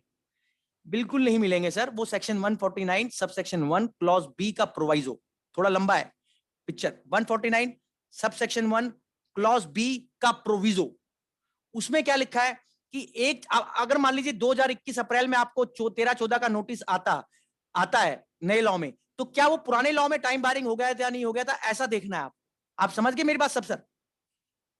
तो इसका मतलब उन्होंने वो जो पुराना सुप्रीम कोर्ट का रूलिंग था केएम शर्मा वाला, उसको प्रोटेक्ट कर दिया है यहाँ पर, कि जो प्रोसीडिंग जिस दिन नए लॉ में प्रोसीडिंग हो रही है उस दिन पुराने लॉ की प्रोसीडिंग टाइम बार हो गई थी, गोयल साहब ऐसे समझिए, तो वो नए लॉ में नहीं हो पाएगी। Are you getting my point or not? Should I explain again? कि अगर आपकी पुराने लॉ की प्रोसीडिंग्स टाइम बार हो गई थी, जिस दिन डिपार्टमेंट आपको अप्रैल के बाद लेटर से नोटिस देता है, तो वो पुराने लॉ के हिसाब से, तो वो नए लॉ में आपको नोटिस नहीं दे पाएगा 10 साल की दुहाई देकर। Am I with you or not? So that is the old ruling of Supreme Court in case of KM Sharma and other rulings which has been somewhere protected in the law. It's a good thing. I was on one point कि information क्या है, reason to believe चला गया, reason to suspect नहीं है, reason to doubt नहीं है, information word है। अब वो कितना reason to believe की फॉर्म लेता है, कितना reason to suspect की फॉर्म लेता है, कितना reason to doubt की फॉर्म लेता है, काकरा जी तो समय बताएगा। किसी ने पूछा कि उन जजमेंट्स का क्या होगा जो ऐतिहासिक ऑर्डर सुप्रीम कोर्ट के हम पढ़ते पढ़ते बड़े हुए हैं और आज भी यूज करते हैं, लखमणी मेवलदास और कैलविनेटर, 2 डिसीजन बता रहा हूं सर। लखमणी मेवलदास 103 आईटीआर पन्ना नंबर 437 और Kelvinator 320 ITR 561। Lakhmani Mewaldas is 103 ITR 437 and Calvinator 320 ITR 561. My academic sense says me कि whether these judgments will remain a good law or not, let us keep our finger crossed. I don't know sir. मतलब अभी पता नहीं कि लखमणी मेवलदास का जो फैसला खन्ना साहब लिख कर गए थे कि रीजन टू सस्पेक्ट के बेस पर रीओपन नहीं हो सकता महेंद्र जी, वो कितना आगे चलेगा पता नहीं सर, मुझे नहीं पता, मैं सीरियसली बोल रहा हूं। I seriously feel as a student of law, as per constitution, the AO when he uses 148, which still is an extraordinary proceeding to me, the character of the proceeding remain extraordinary proceeding, then therefore application of mind on the part of AO must be there from reflecting from the record. चाहे लखमणी मेवलदास as it is चले ना चले, चाहे Kelvinator का change of opinion और review वाला बात as it is चले ना चले, but independent application of mind या डॉक्ट्राइन ऑफ लेजिटिमेट एक्सपेक्टेशन तो चलेगा काकरा जी। लेजिटिमेट एक्सपेक्टेशन क्या है कि जो अधिकारी जिस पावर को यूज कर रहा है वो उस पावर को रेलेवेंट बेसिस पे यूज कर रहा है, इरेलेवेंट बेसिस पे यूज नहीं कर रहा है। ये बात संविधान के अनुच्छेद 14 से निकलती है जो मैंने बचपन से सीखी है, और यही बात जस्टिस खन्ना ने और जस्टिस खानविलकर साहब ने 700 पेज के सुप्रीम कोर्ट के ऑर्डर जनवरी 2021 का, आप सब लिख ले, 700 पेज का फैसला है। आपने पढ़ा होगा पार्लियामेंट की नई बिल्डिंग बन रही है सर, विस्टा जो प्रोजेक्ट है उससे संबंधित लिटिगेशन हुआ था, तो 2021 में सुप्रीम कोर्ट की 3 जजेस की खंडपीठ ने फैसला दिया है। फैसले का नाम है Rajiv Suri versus Union of India. Rajiv Suri versus Union of India, Mahendra ji 650-700 page का फैसला है। इसमें दो बातें मुझे कमाल की लगी इनकम टैक्स के एंगल से। एप्लीकेशन ऑफ माइंड के ऊपर ऐसे लिखा है उन्होंने, और डॉक्ट्राइन ऑफ लेजिटिमेट एक्सपेक्टेशन पे लिखा है। काकरा जी, ये 650 पेज का फैसला आपके लिए संकट मोचन होने वाला है संजीवनी बूटी, क्योंकि इसमें खन्ना साहब ने भी लिखा हुआ है कि कोई भी अथॉरिटी किसी भी लॉ में कोई भी पावर एक्सरसाइज कर रही है तो उसके मापदंड और मूल्यांकन कैसे होगा। मैं इस बात पे नहीं हूं कि रीजन टू बिलीव वर्ड नहीं रहा और इंफॉर्मेशन वर्ड आ गया। मैं इस बात पे हूं कि एओ जब 148 की पावर यूज कर रहा है तो जो इनबिल्ट इनहेरेंट डिस्क्रिप्शन है उसको कैसे यूज किया जाएगा, अप्रूविंग अथॉरिटी कैसे माइंड अप्लाई करेगी, कैसे 148 कैपिटल ए होगा, ये इसके लिए आपको 650 पेज का फैसला अगर पढ़ने की इच्छा हो। मैंने तो पढ़ा सर, मुझे तो बहुत अच्छा लगा। Rajiv Suri versus Union of India, इसमें दो स्टैंजा आप नोट कर ले, एक एप्लीकेशन ऑफ माइंड वाला, एक डॉक्ट्राइन ऑफ लेजिटिमेट एक्सपेक्टेशन, और अप्रूवल कैसे दी जानी चाहिए किसी भी लॉ में। और ये पूरा नया लॉ काकरा जी जो अब बन के आ रहा है, इसमें अप्रूवल की बड़ी महत्वता है। पिछले साल भी उन्होंने सर्वे के लिए अप्रूवल डाली थी स्टैट्यूटरी, तो अप्रूवल, अच्छा आपने देखा होगा काकरा जी, आप बड़े अनुभवी हैं, कि पुरानी अप्रूवलों को जब हम देखते हैं तो हमारा दिल खट्टा हो जाता है कि यार ये साइन करके अप्रूवल होती है, स्टैंप करके अप्रूवल होती है, 1,000 केस एक दिन में अप्रूव होते हैं। सॉरी, अगर ये अप्रूवल वैसे ही चला जैसे पहले था तो फिर उस अप्रूवल का कोई फायदा नहीं हो सकता। चलिए, ये एक भाग डिस्कस हुआ, दूसरे भाग पे आते हैं 148 के। इसमें जैसे गंगा सागर में सब कुछ आ जाता है, मैं गंगा सागर का बड़ा वो करता हूँ सर, मेरा बड़ा मन है दोबारा जाने का। काकरा जी आप ही लेके जाएंगे, मैंने आपको बोला भी था, एक बार मैं पापा मम्मी के साथ पहले गया था, एक बार मेरा दोबारा जाने का मन है। तो गंगा सागर क्या हुआ इसमें, मैं जो गंगा सागर वाली बात कह रहा था कि अब फिर से हिस्ट्री ने, जैसे कहते हैं ना चीजें चल रही होती है, समय का पहिया जो महाभारत का था मैं उसको याद कर रहा हूं। आप कहेंगे यार उस पे क्यों पहुंच गए, उस पे इसलिए पहुंच गया कि जब सबसे पहले सर्च के हमें जो पढ़ाया गया था कि सर्च होती थी तो क्या होता था, कोई स्पेशल असेसमेंट नहीं होती थी काकरा जी, आपको याद होगा 148 में केस खुलते थे। फिर 158 बीसी बाद में आया था ब्लॉक असेसमेंट, फिर 153 ए आया था 2003 में, आपको याद दिला रहा हूं। मनमोहन सिंह साहब लाए थे ब्लॉक असेसमेंट 2003 में, जसवंत सिंह साहब शायद मेरे ख्याल से, या कौन, जब 2003 की बात है जब 153 ए का स्कीम आया था। और 2003 के बाद आज 18 साल हो गए, ये चीजें चेंज हो गई सर। फिर आप पेविलियन पे आगे पहले वाले पॉइंट पे कि अब सर्च के लिए कोई स्पेशलाइज स्कीम नहीं है असेसमेंट सर्वे केसेस के लिए। जो कुछ सर्च में होना है केसेस के बाद वो सब कुछ 148 में ही होगा महेंद्र जी। मतलब कि सर्च होने के बाद सर, सर्च होने के बाद भी जो 148 आएगा तो जो प्रोसीडिंग रीओपन होंगी वो 3 साल का डीम्ड केस रीओपन हो जाएगा आपका, चाहे आपको सर्च में कुछ उन सालों के लिए महेंद्र जी मिला है नहीं मिला है। नोट कर लीजिए, परिवर्तन है। सर्च होने के बाद आपकी डीम्ड रीओपनिंग हो रही है पास्ट 3 इयर्स की, और एक्शन कहां लिया जा रहा है, धारा 148 में, और वो डीम्ड एस्केपमेंट ऑफ इनकम में आ गया, सर्वे के लिए भी और सर्च के लिए भी। हाँ, असेसी के अपने ऊपर सर्च नहीं हुई, किसी दूसरे की सर्च से उसका मटेरियल बरामद मिल गया तो उसलिए उन्होंने उसके लिए सेफ गार्ड दिया है, जो पहले 153C में भी होता था। उसको हालांकि पूरा सेफ गार्ड नहीं दिया काकरा जी, जैसे किसी की सर्च में किसी दूसरे का मटेरियल मिल जाए, ऐसा बहुत होता है। उसके लिए जो नया 148 है उसमें उन्होंने कहीं डाला है कि सेटिस्फेक्शन एओ का आएगा, अंडर 148 आएगा नहीं। बट वो बहुत लिमिटेड केस में हुआ ना, कि जहां किसी की सर से किसी दूसरे का मटेरियल मिल रहा है, डॉक्यूमेंट मिल रहा है, मनी मिल रहा है। बट जनरल लॉ ये हुआ महेंद्र जी की 148 सर्वे होने के बाद 1/4/2021 की बाद जो सर्वे होंगी या सर्च होंगी उनके लिए डीम्ड रीओपनिंग का एक्शन जो नया लॉ है उसमें होगा। हाँ, 31 मार्च तक जो सर्वे सर्च हो रहे हैं वो पुराने वाले लॉ से चलेंगे। Am I clear? तो सर ये थी आता है डेफिनेटली, ये सारी जो स्टूडेंट जो सर्च की भी 153A की, Kabul Chawla, singer technical education society के ऑर्डर्स, ये सब महेंद्र जी रीन का अब नया अवतार है। नए तरीके से लड़ना होगा, नई बैटल होगी, नया बैटल ग्राउंड होगा। तो ये पूरी बात समझ में आ गई। अच्छा, इसी की कड़ी में मैं काकरा जी कल एनालाइज कर रहा था, थोड़ा कनेक्ट करके, मेरी आदत है खराब, कि अब आप सोचिए किसी के यहाँ 1/4/2021 के बाद सर्च होती है, उसको ये खुशी तो है कि हाँ मेरे जनरली 3 साल खुलेंगे। हाँ, आप पूछेंगे 10 साल कब तक खुल सकते हैं, वो जो उन्होंने बोला था वो तब खुल सकते हैं सर जब एओ के पास कोई पोजीशन में बुक्स, डॉक्यूमेंट, एविडेंस हो जिनसे 50 लाख रुपए से ऊपर का एस्केपमेंट निकल रहा हो। 3 साल के बियॉन्ड 10 साल तक तब जा सकते हैं जब कोई एओ की पोजीशन में 3 चीजें हो, books, document, evidence reflecting escapement of more than 50 lakhs in form of asset. Yes, Anwar Saab, you are right. That they will reopen automatically. That is the facial manifest exercise reading of the 148 explanation 2. I feel as a student of law, Anwar ji, when this law will be developed and tested in constitutional courts, the people will argue, as I feel, these provisions, even in survey and search, should not be automatically used. But this is a matter of jurisprudence to evolve. तो काकड़ा जी, ये नया चीज है, मैं बता रहा था, इसको लिंक कर रहा था कि किसी के यहाँ सर्च 1/4/2021 के बाद होती है सर, और वो सेटलमेंट में भी नहीं जा पाएगा डेफिनेटली, ये तो श्योर हो गया, क्योंकि वो तो फरवरी से बंद हो गया, और ना वो डिस्प्यूट रेजोल्यूशन कमेटी में जा पाएगा, और उसका 148 डीम्ड रीओपनिंग भी हो जाएगा। तो उसको भगवान के आशीर्वाद की और हनुमान जी के आशीर्वाद की, बिहारी जी के आशीर्वाद की जरूरत पड़ेगी बहुत ज्यादा।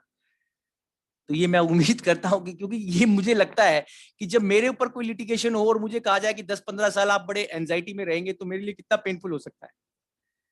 मैं इसको ऐसे देखता हूं, मैंने कहा ना, मेरा देखने का तरीका थोड़ा टिपिकल है और सिनिकल है और एसेंट्रिक है, मैं ऐसे देख रहा हूं। Anyhow, sir, I believe my viewers have understood what I want to convey to them. That definitely this will be trying times, sir. Now the two important provisions of the TDS, एक 194P वाला तो आप लोगों ने पढ़ लिया, वो senior citizen का, मैं उससे बोर नहीं करूंगा क्योंकि मैं रिटर्न वाला काम नहीं कर रहा हूं सर। मैं 194Q पे हूं और 206AB पे। मुझे बड़ा अचरज होता है 194Q 206AB। एक तो इनको पढ़ते पढ़ते, मतलब कि ये जैसे पूरा चैप्टर आप निकालो टीडीएस का, चैप्टर 17 भी, महेंद्र जी, आपकी सांस फूल जाएगी जब तक आप 194Q पे पहुंचोगे, आपको पता ही नहीं चलेगा कि आपने पहले क्या पढ़ा था और अब आप क्या पढ़ रहे हो।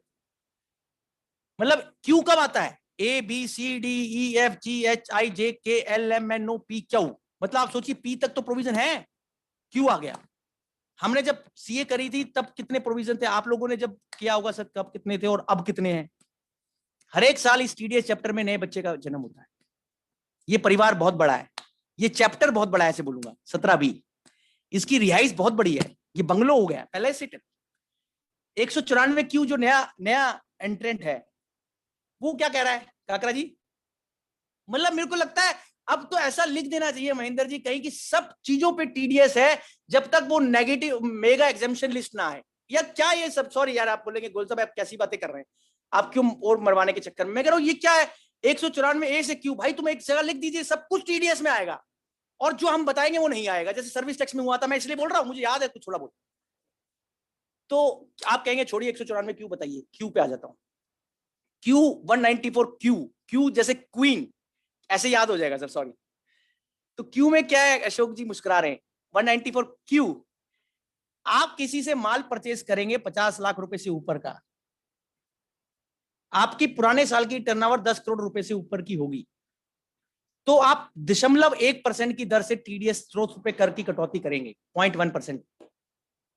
और अगर पैन नंबर नहीं होगा सेलर का तो 5% करेंगे। रिपीट मार रहा हूं सर, 50 लाख रुपए से ऊपर का माल परचेज करने पे 0.1% की दर का TDS on purchase buying of goods by the purchaser if he has turnover exceeding 10 crore rupees in the preceding year, provided the seller has PAN number. If seller has no PAN number, then the rate will become 5%. This compliance and this burden which is put on the shoulders of the deductor, some people may feel कि गोयल साहब it can have an overlapping with the other provisions of the TDS and TCS. Yes, they have given some answer for that. अगर इस provision का किसी और के साथ overlap हो रहा होगा टीडीएस चैप्टर में, तो वो उसको सम्मान दिया जाएगा, इसको नहीं दिया जाएगा, ऐसा इन्होंने लिखा। हाँ, इसको इन्होंने ऐसा कहा काकरा जी, इसमें भी गूगली है, 206C1H के साथ इसका क्लैश होगा इस नए प्रोविजन का, तो 206C1H नहीं लगेगा, 194Q लगेगा। मुझे भी बहुत जोर पड़ा समझने में सर, ये मैंने कई बार पढ़ा तब समझ में आया मुझे कि अगर 194Q का क्लैश किसी भी टीडीएस के टीसीएस के प्रोविजन से होगा तो उनको अप्लाई करेंगे। बट फॉर 206C1H, अगर 206C जो 1H ऐड हुआ था पहले, उसके साथ इसका क्लैश हो रहा होगा तो 194Q will be given the place, not 206C1H। This is how they have said sir. तो आप बोलेंगे इसमें आपको, आप इतना बोल रहे थे कि क्यों प्रॉब्लम हो रही है सर, मैं तो सोच रहा हूं हर एक चीज के ऊपर ही टीडीएस आते जा रहा है, चाहे उसकी इनकम से कोई लेना देना है या नहीं है। अब ये सब चीजें क्या होती है महेंद्र जी, कहीं ना कहीं ये चीजें अपने आप भी लिटिगेशन को जन्म देती हैं। इनको रिकंसिलेशन तो कराना ही पड़ेगा ना। आपका टीडीएस कट गया, आपने रिटर्न में इनकम कम दिखाई, फिर आप समझाते रहिए, फिर वो आपको पूछेंगे कि भैया आपने रिटर्न में इनकम कम दिखाई है, आपका टीडीएस इतना ज्यादा कट गया है, तो ये क्यों हो रहा है? चलिए 206AB, ये सबसे अद्भुत प्रोविजन जिसकी मेरी सोच कल्पना नहीं कर सकती थी, वो प्रोविजन मुझे पढ़ने को मिला अपने कैरियर में से। 206AB, आप कहेंगे ऐसा क्या है इस प्रोविजन में जो आपकी कल्पना के बाहर है? कल्पना के बाहर इसलिए है काकरा जी कि डिडक्टर को, मैं सोचता था कि डिडक्टर भी एक आम आदमी है, पर मुझे लगता है इस चेंज से कि डिडक्टर के पास स्पेशल शक्तियां हैं। Deductor is blessed by the god to have the special powers. Why I feel so? It's not a sarcasm, it's a point. They say they have a point legislature कि हाँ, लोग return नहीं file करते, उनको करना चाहिए। मैंने बोला अभी वो क्या कह रहे हैं कि डिडक्टर जिस आदमी का टीडीएस डिडक्ट करेगा, वो उसके पास्ट में जाकर डिडक्टी के पास्ट में देखेगा, हाँ क्या उसने 2 सालों की पुरानी रिटर्न 139 सबसेक्शन 1, ये भी नोट कर लीजिए, उसके टाइम में भरी या नहीं भरी।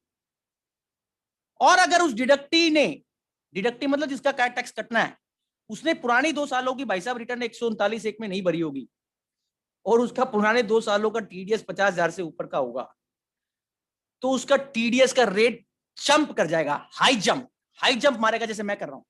कैसे? 5% double the rate in force, उन सबका हायर बन जाएगा, मतलब 5% भी चला जाएगा। तब जब डिडक्टर ये देखेगा कि डिडक्टी ने पास 2 साल की रिटर्न भरी क्वेश्चन मार्क और उसका पास 2 सालों का टीडीएस। इसीलिए मैंने वो पहले वाला सेंटेंस बोला कि डिडक्टर के पास भगवान ने स्पेशल शक्तियां दी हुई है, उसको उनको यूज करना पड़ेगा। मुझसे क्वेश्चन ना पूछे कि कैसे पता चलेगा, मेरे को नहीं पता। बिल्कुल, ये क्वेश्चन मेरे से बहुत लोग पूछ चुके, मुझे कैसे पता चलेगा? बताइए, मैं भी आम आदमी हूं। जब तक मैं अपने आप को उस तरीके का ना बना लूं काकरा जी, जब तक मेरे को कैसे पता? किसी ने पूछा गोयल साहब ये पता कैसे चलेगा? ये आपको टेक्नोलॉजी से पता चलेगा। वो कहते हैं गोयल साहब आपको नहीं पता, आर्टिफिशियल इंटेलिजेंस का युग आ गया है, डिपार्टमेंट डिडक्टर की हेल्प करेगा और उसको पता करने में, फाइंड आउट करने में। मैंने कहा सॉरी, राधे राधे। फिर मैंने राधे राधे कर दिया, क्या मेरे को बख्शो भैया, मेरे कंसेप्ट हिल गए। मैं तो सोचता था डिडक्टर बेचारा आम आदमी है, मैं सोचता था डिडक्टर को बोनाफाइड व्यू लेना है, मैं सोचता था डिडक्टर एओ नहीं है, मैं सोचता था जो सुप्रीम कोर्ट में कपाड़िया साहब लिख के गए हैं, TDS is a tentative proceeding subject to regular assessment. तो ये सब चीजें काकरा जी, इस प्रोविजन के ऊपर आपको रिप्रेजेंटेशन देनी चाहिए अपनी सोसाइटी के ऊपर कि डिडक्टर के ऊपर वो सब ओनस ना डाले जाए जो बहुत इम्प्रैक्टिकेबल भी हो और लीगली बड़े डिफिकल्ट हो डिस्चार्ज करने के लिए। आप नोट कर रहे हैं ओनस एंड बर्डन। लॉ में मेरे पे उतना ही बर्डन डाला जाएगा जो बर्डन डिडक्टर लिमिटेड फैक्ट्स में, लिमिटेड सिचुएशन में ले सकता है। डिडक्टर अंतर्यामी नहीं है, एस्ट्रोलॉजर नहीं है, इंटेरोगेटर नहीं है, इन्वेस्टिगेटर नहीं है, असेसिंग ऑफिसर नहीं है सर। तो 2 टीडीएस के प्रोविजन अपने ने डिस्कस किए, 206AB और 194Q। एडवांस टैक्स ना देने के लिए एक ब्याज का सेक्शन है, धारा 234C।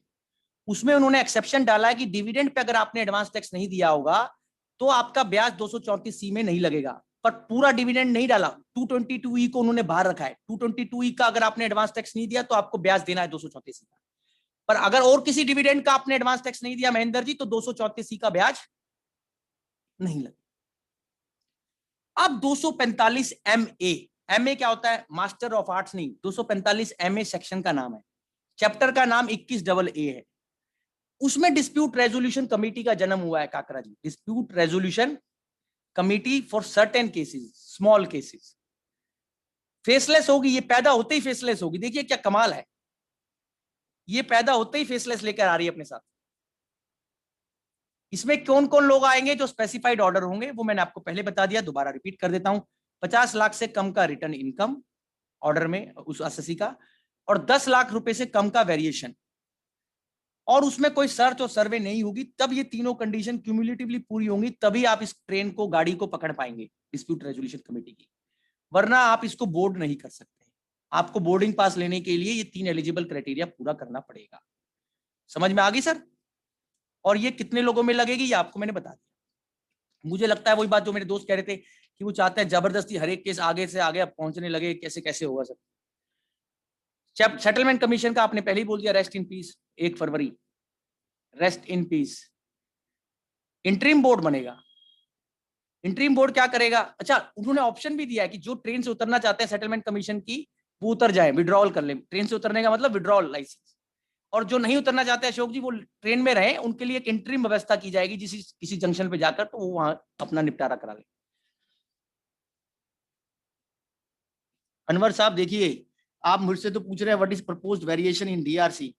ये बजट जो तो है ना भाई साहब, देखिए मैं भी जब पढ़ रहा होता हूँ ना तो मेरे को भी बहुत सारे ऐसे प्रश्न घूम रहे होते हैं, मेरे दिमाग में गोते मार रहे होते हैं, और मैं आपकी बात को बड़ी विनम्रता से आंसर करूंगा कि वेरिएशन क्या है। ये तो भैया उसमें डिफाइन है नहीं। जब इसकी स्कीम आएगी और ये उसको रूल्स बनाएंगे तो शायद ये और प्रकाश डलेगा, जैसे स्पॉटलाइट डलेगा कि what is propose variation.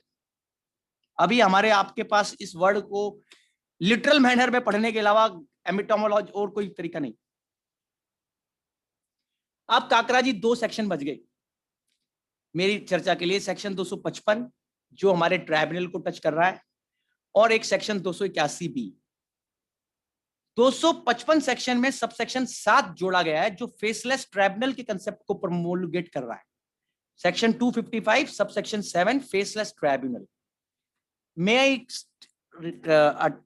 draw attention and engage attention of my viewers here sharply to 11 concepts, Mahinder ji, which have been brought in last 6 months in the Income Tax Act faceless.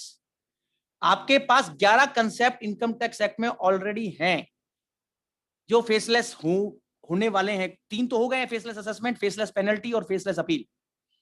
8 और हैं, मैं आपको याद दिला दूं, faceless rectification, faceless 264, 263 etcetera.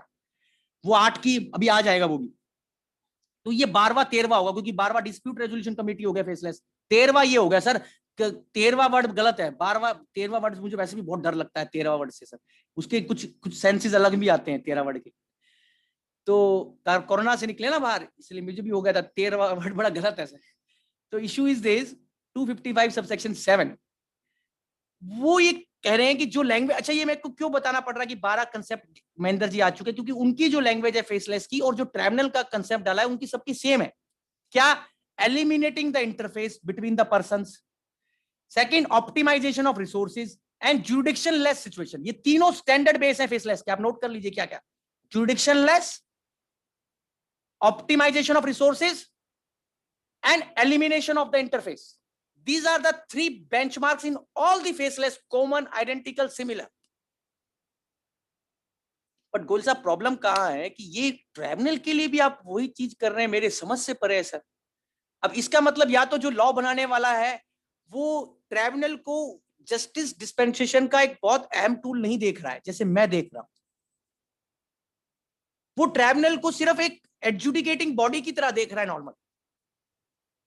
I am sorry, if it is the role of the tribunal then I believe, आप सबको पता है मेरे से ज्यादा, कॉन्स्टिट्यूशन में सुप्रीम कोर्ट ट्राइब्यूनल को किस स्टेटस पे एलिवेट कर रखा है। Tribunal is a specialised body which has to function as per high healthy standards of constitution also. मेरा काकरा जी सुझाव यही था जो मैंने शुरू में बोला कि फेसलेस ट्राइब्यूनल की मैं अगेंस्ट नहीं हूं ऐसे कोई, बट मेरे को ये रहता है कि कोर्ट रूम रहना जरूरी होता है। मेरे को ये रहना होता है कि सर कि जो आदमी एम्फेसिस करे अपनी बात के ऊपर उसको पूरा मौका मिले, और जिसका केस है वो लड़ रहा है उसकी सेटिस्फेक्शन ज्यादा जरूरी है या गवर्नमेंट की लिटिगेशन वाली सेंस ज्यादा जरूरी है सर, ये तो हमें देखना पड़ेगा सर।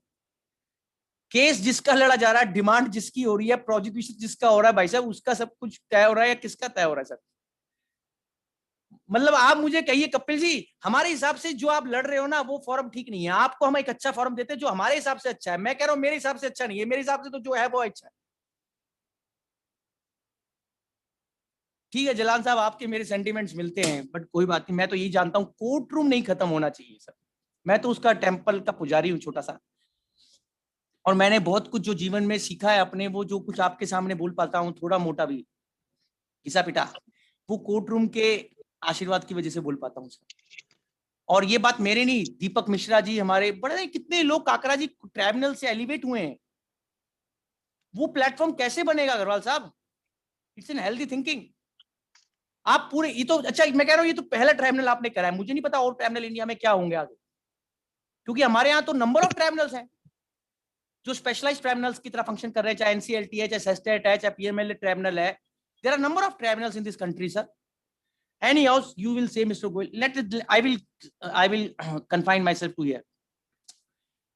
तो लास्ट पॉइंट था सर सेक्शन 281B। अभी रूल्स बनेंगे, फेसलेस ट्राइब्यूनल के रूल बनेंगे, ये भी कौन बनाएगा? मिनिस्ट्री ऑफ लॉ बनाएगा, मिनिस्ट्री ऑफ फाइनेंस बनाएगा, ये सब चीजें क्वेश्चन मार्क है काकरा जी। आप ध्यान रखें मिनिस्ट्री ऑफ लॉ ही बनाए, मिनिस्ट्री ऑफ फाइनेंस ना बनाए सर। मैं नहीं चाहता वो बॉडी बनाए जो खुद एक पार्टी टू लिटिगेशन है। Last section 281B sir, provisional attachment के पावर जो एओ के पास है उसमें उन्होंने 271 एईडी की पेनल्टी जहां 2 करोड़ रुपए से ऊपर की लगनी है उसको भी इंक्लूड कर लिया है। 2 करोड़ रुपए से ऊपर की धारा 271 एईडी। एईडी आपने पिछली बार याद किया होगा, false entry and omitted entry. वो पावर लगाने की एओ के पास है पेनल्टी, उन्होंने उसके लिए प्रोविजनल अटैचमेंट का पावर भी धारा 281 बी में अधिकारी को दे दिया है। तो मेरी माला काकरा साहब यहाँ समाप्त हुई। तो भगवान के आशीर्वाद की जरूरत पड़ेगी, डेफिनेटली हमेशा ही पड़ती है। तो मैं आप सबका धन्यवाद करता हूं। और मेरे कुछ दोस्तों के क्वेश्चन थे, और कोई क्वेश्चन पूछना चाहता है, मेरे को जितना आता होगा मैं बता पाऊंगा। धन्यवाद कपिल भाई, बहुत बहुत साधुवाद। Thank you sir.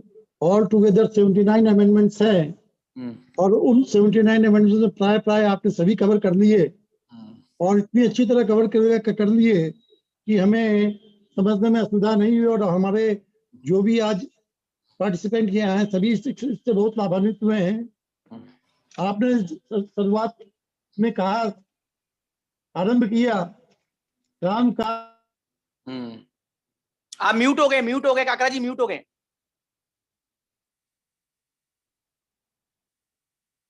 Kakra ji mute हो गए, आप अनम्यूट। हाँ, यस। राम जी के नाम से सफल करे सब काजा ने इस उद्बोधन के साथ में आरंभ किया। हाँ जी सर। तो फेसलेस के असेसमेंट का एक उद्देश्य ये भी है, आप जो छोटे और बड़े की बात कर रहे थे ये खत्म हो गया। अब छोटा बड़ा कोई नहीं है, दिखाई नहीं देगा। अरे एक समय हम 3 टायर में थे, 3 टायर, तो उसी हिसाब से अब 3 टायर में आ गए कि तीनों स्टेज के अंदर में अब फेसलेस रहे।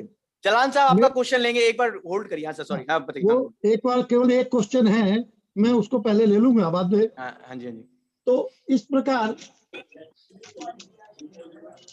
वो जो अब फेसलेस की बात ये रह गई, एक दो लाइनें कहना चाहता हूं, ये भी मानस के हिसाब से है। बिनुपद चले सुने बिनु काना। हाँ जी। कर बिन कारज करे विधि नाना। क्या तो बात ये अब जितने हैं सब फेसलेस के हिसाब से ही चल रहे हैं। सबसे बड़ी तकलीफ इसमें ये हो गई, जो यंगस्टर जो है उनकी ट्रेनिंग अब उस हिसाब से नहीं हो पाएगी। Right sir, absolutely. और यंग जनरेशन कोई भी टैक्सेशन के हिसाब से आना पसंद नहीं करेगा। Right sir. तो आगे की ये जो विडंबना है और ये तकलीफ है, जिसका खामियाजा काफी मिलेगा। अब आपने फेसलेस का ऑब्जेक्ट बता दिया और जो चीजें हुई, अब अंग प्रत्यारोपण के हिसाब से ये कहा, ये चीजें जो कुछ भी है और जो कुछ भी का कौन समय बताएगा कि ये फेसलेस आईटीटी अपील करना कितना लाभदायक रहेगा। मैं इस बात से सहमत हूं कि ये अभी फेसलेस असेसमेंट और फेसलेस अपील के आउटकम को देखते हुए यदि 2 साल बाद किया जाता तो कोई असुविधा नहीं थी, सब तैयार हो जाते और सब कोई असुविधा हो जाते। लेकिन अब जस्टिस काफी कॉस्टली हो जाएगी। हर किसी की क्षमता नहीं है कि वो हर मामले में हाईकोर्ट जाए। राइट सर, मैंने इसलिए बोला ऐसे सर, ये हर मामले में हाईकोर्ट जाए। तो लेकिन जो भी नया सिस्टम है उसका स्वागत ही करते हैं। ये दर्द भी दौलत है, ये दाद भी दौलत है, क्योंकि ये सब कुछ आपकी बदौलत है। क्या बात है, वेरी गुड। आज जितने भी हमारे पार्टिसिपेंट हैं उनके चलते आज का कार्यक्रम बहुत शानदार रहा। और एक क्वेश्चन केवल आया है, implication of 10 years in section 148। ये मैंने क्लियर कर दिया सर, वो जलान साहब का क्वेश्चन क्लियर कर दिया काकड़ा जी। जलान साहब वाला क्वेश्चन ले लीजिए, जलान साहब का क्वेश्चन है चैट बॉक्स में। ठीक है, इसके साथ में एक क्वेश्चन और आया है सर। जलान साहब का क्वेश्चन क्या है, मैं बहुत इंपॉर्टेंटली काकरा साहब डील करना चाहूंगा, मैंने आपको भेजा भी था इस पे। जलान साहब, ये हमारा दोनों का सेम दर्द है, मेरा मतलब आपका सबका, बहुत सारे लोगों का। ये क्या कर रहे हैं डिपार्टमेंट में सर, विद ड्यू रिस्पेक्ट। देखिए क्या बात है, मैं विवाद से विश्वास में जा रहा हूं, मैं 100% दे रहा हूं। मेरा 148 हुआ, 143 हुआ सर, और वो किसी की सर्च की वजह से हुआ, मेरे पे सर्च नहीं हुई काकरा जी। मेरा 148 हुआ है, 143 हुआ है। नॉर्मल, मैं नॉर्मल आदमी हूं, मैं कोई सर्च वाला खास आदमी नहीं हूं। तो पॉइंट ये है कि जिस आदमी का 143 हुआ है, 148 हुआ है, उसने 100% से फॉर्म जमा करा दिया 1-2, उसको फॉर्म 3 भी आ गया। बस जलान साहब, हमारे दिल्ली में कुछ लोगों का प्रार्थना जलान जी, उसका 140 फॉर्म 5 भी आ गया। इन्होंने क्या कर दिया काकरा जी, उस फॉर्म 5 को भी रिवाइज करके भेज दिया 125% करके कि नहीं तुम सर्च में हो। उसने पूछा भाई पहली बात तो तुम्हें फॉर्म 5 रिवाइज करने की पावर कहां से मिल रही है?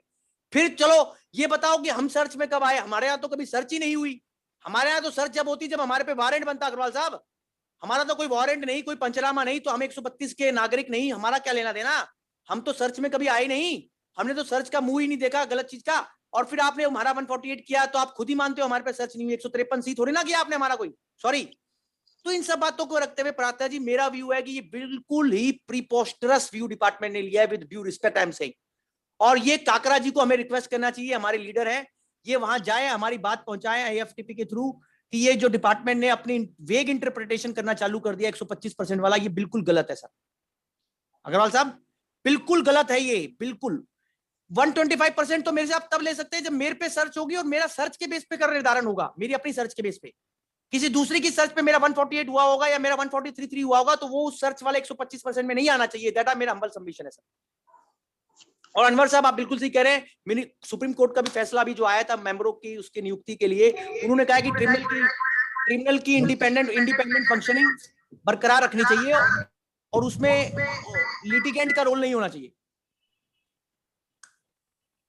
सर आपकी बात में हमने नोट कर ली है और ये बात हम जरूर मेमोरेंडम भेजेंगे। दूसरा क्वेश्चन एक है, interest will be taxable in excess of contribution of 25,000 in PF and PPF inclusive of both or only PF? Sir ये एक सीवीडीटी अभी थोड़े दिनों में इसको क्लैरिफाई कर देगा। आज का जो कल का मैंने आपको बताया ना चेयरमैन साहब का, मैंने न्यूज़पेपर में पढ़ा है काकरा जी, उसके हिसाब से तो लगता है जो 2.5 लाख से ऊपर वाले पोर्शन का है उसी की बात कर रहे हूं। Now we have to say Dasvidaniya. Before that, for the formal vote of thanks, I request Mr. Ashok G. Goel, President Siliguri Taxation Advocate Bar Association, to give hearty vote of thanks. Yes, Ashok. Before that, I take leave, मतलब permission from RD Kakra, because हम लोग की जो association है north Bengal बहुत बड़ा area है। आज की जो अपना जो सेमिनार है उसके जो हम लोग ने जो ऑर्गेनाइज किया सब मिलके, तो नॉर्थ बंगाल में मालदा, कुछ बिहार, जलपाईगुड़ी, अलीपुरद्वार और दार्जिलिंग और उत्तर दिनाजपुर, दक्षिण दिनाजपुर, इन सभी मेंबरों का योगदान रहा है। So definitely I like to give a thanks to them. और हमारी जो Siliguri branch of AIRC ICIC branch जो है इंस्टीट्यूट सिलीगुड़ी में, उनके मेंबर और हमारे जो चेयरमैन है अमित गोयल जी, उन्होंने भी आज पार्टिसिपेट किया है, उनका भी आभार व्यक्त करते हैं। और आज जितने भी पार्टिसिपेंट है, it is not concentrate on, मैंने जो खाली वेस्ट बंगाल की खाली नहीं है, अभी मैं देख रहा था जितने पार्टिसिपेंट है, most probably it is covered all over India. Patna से भी है और उड़ीसा से भी है, सभी जगह से है। So I am not naming the one by one, but हम लोग थैंकफुल है कि उन्होंने सबने पार्टिसिपेट किया और आज का ये प्रोग्राम बहुत अच्छा हुआ। तो now I over to Ashok Goyal for the formal vote of thanks. Okay, am I audible? Yes, yes. अच्छा। I on behalf of all association convey my thanks to all of you to participate in the today's webinar. My special thanks goes to our speaker Advocate Kapil Goyal for presenting his deep analysis on union budget, sparing his valuable time from his busy schedule. My thanks also goes to our chairman Sri D.K. Agarwal, Sri Arvind Agarwal and Kakra ji to put their effort in organizing today's webinar. I once again convey my thanks to all participants of today's webinar. Thank you all. Thank you, Ashok. Over to Kakra ji, please, for the conclude the most probably, if there is some question answer, so we can take. Kakra ji mute है आप। गोयल साहब, अगर कपिल जी अगर कोई chat box में अगर कोई question है तो हम लोग ले सकते हैं। सर मेरे को तो जो नजर आ रहा था मैंने ले लिया, मेरे को हो गया, okay. Kakda ji sir, then Kakda ji mute है। We should conclude it.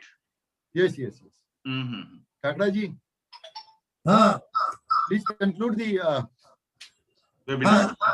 हाँ, इसी को सभी को धन्यवाद देते हुए आज के हमारे सेशन का अभी विराम होता है। धन्यवाद। धन्यवाद। कपिल जी का बहुत बहुत धन्यवाद टाइम Yes. देने के लिए। Yes. हम फिर आपको बुलाते Special रहेंगे। Radhe Shyam, Radhe Shyam, Sitaram. Special thanks to you. बाकी भी थैंक हरी यू, की thank you, thank you sir. Yes, sir. So we close the session. Okay.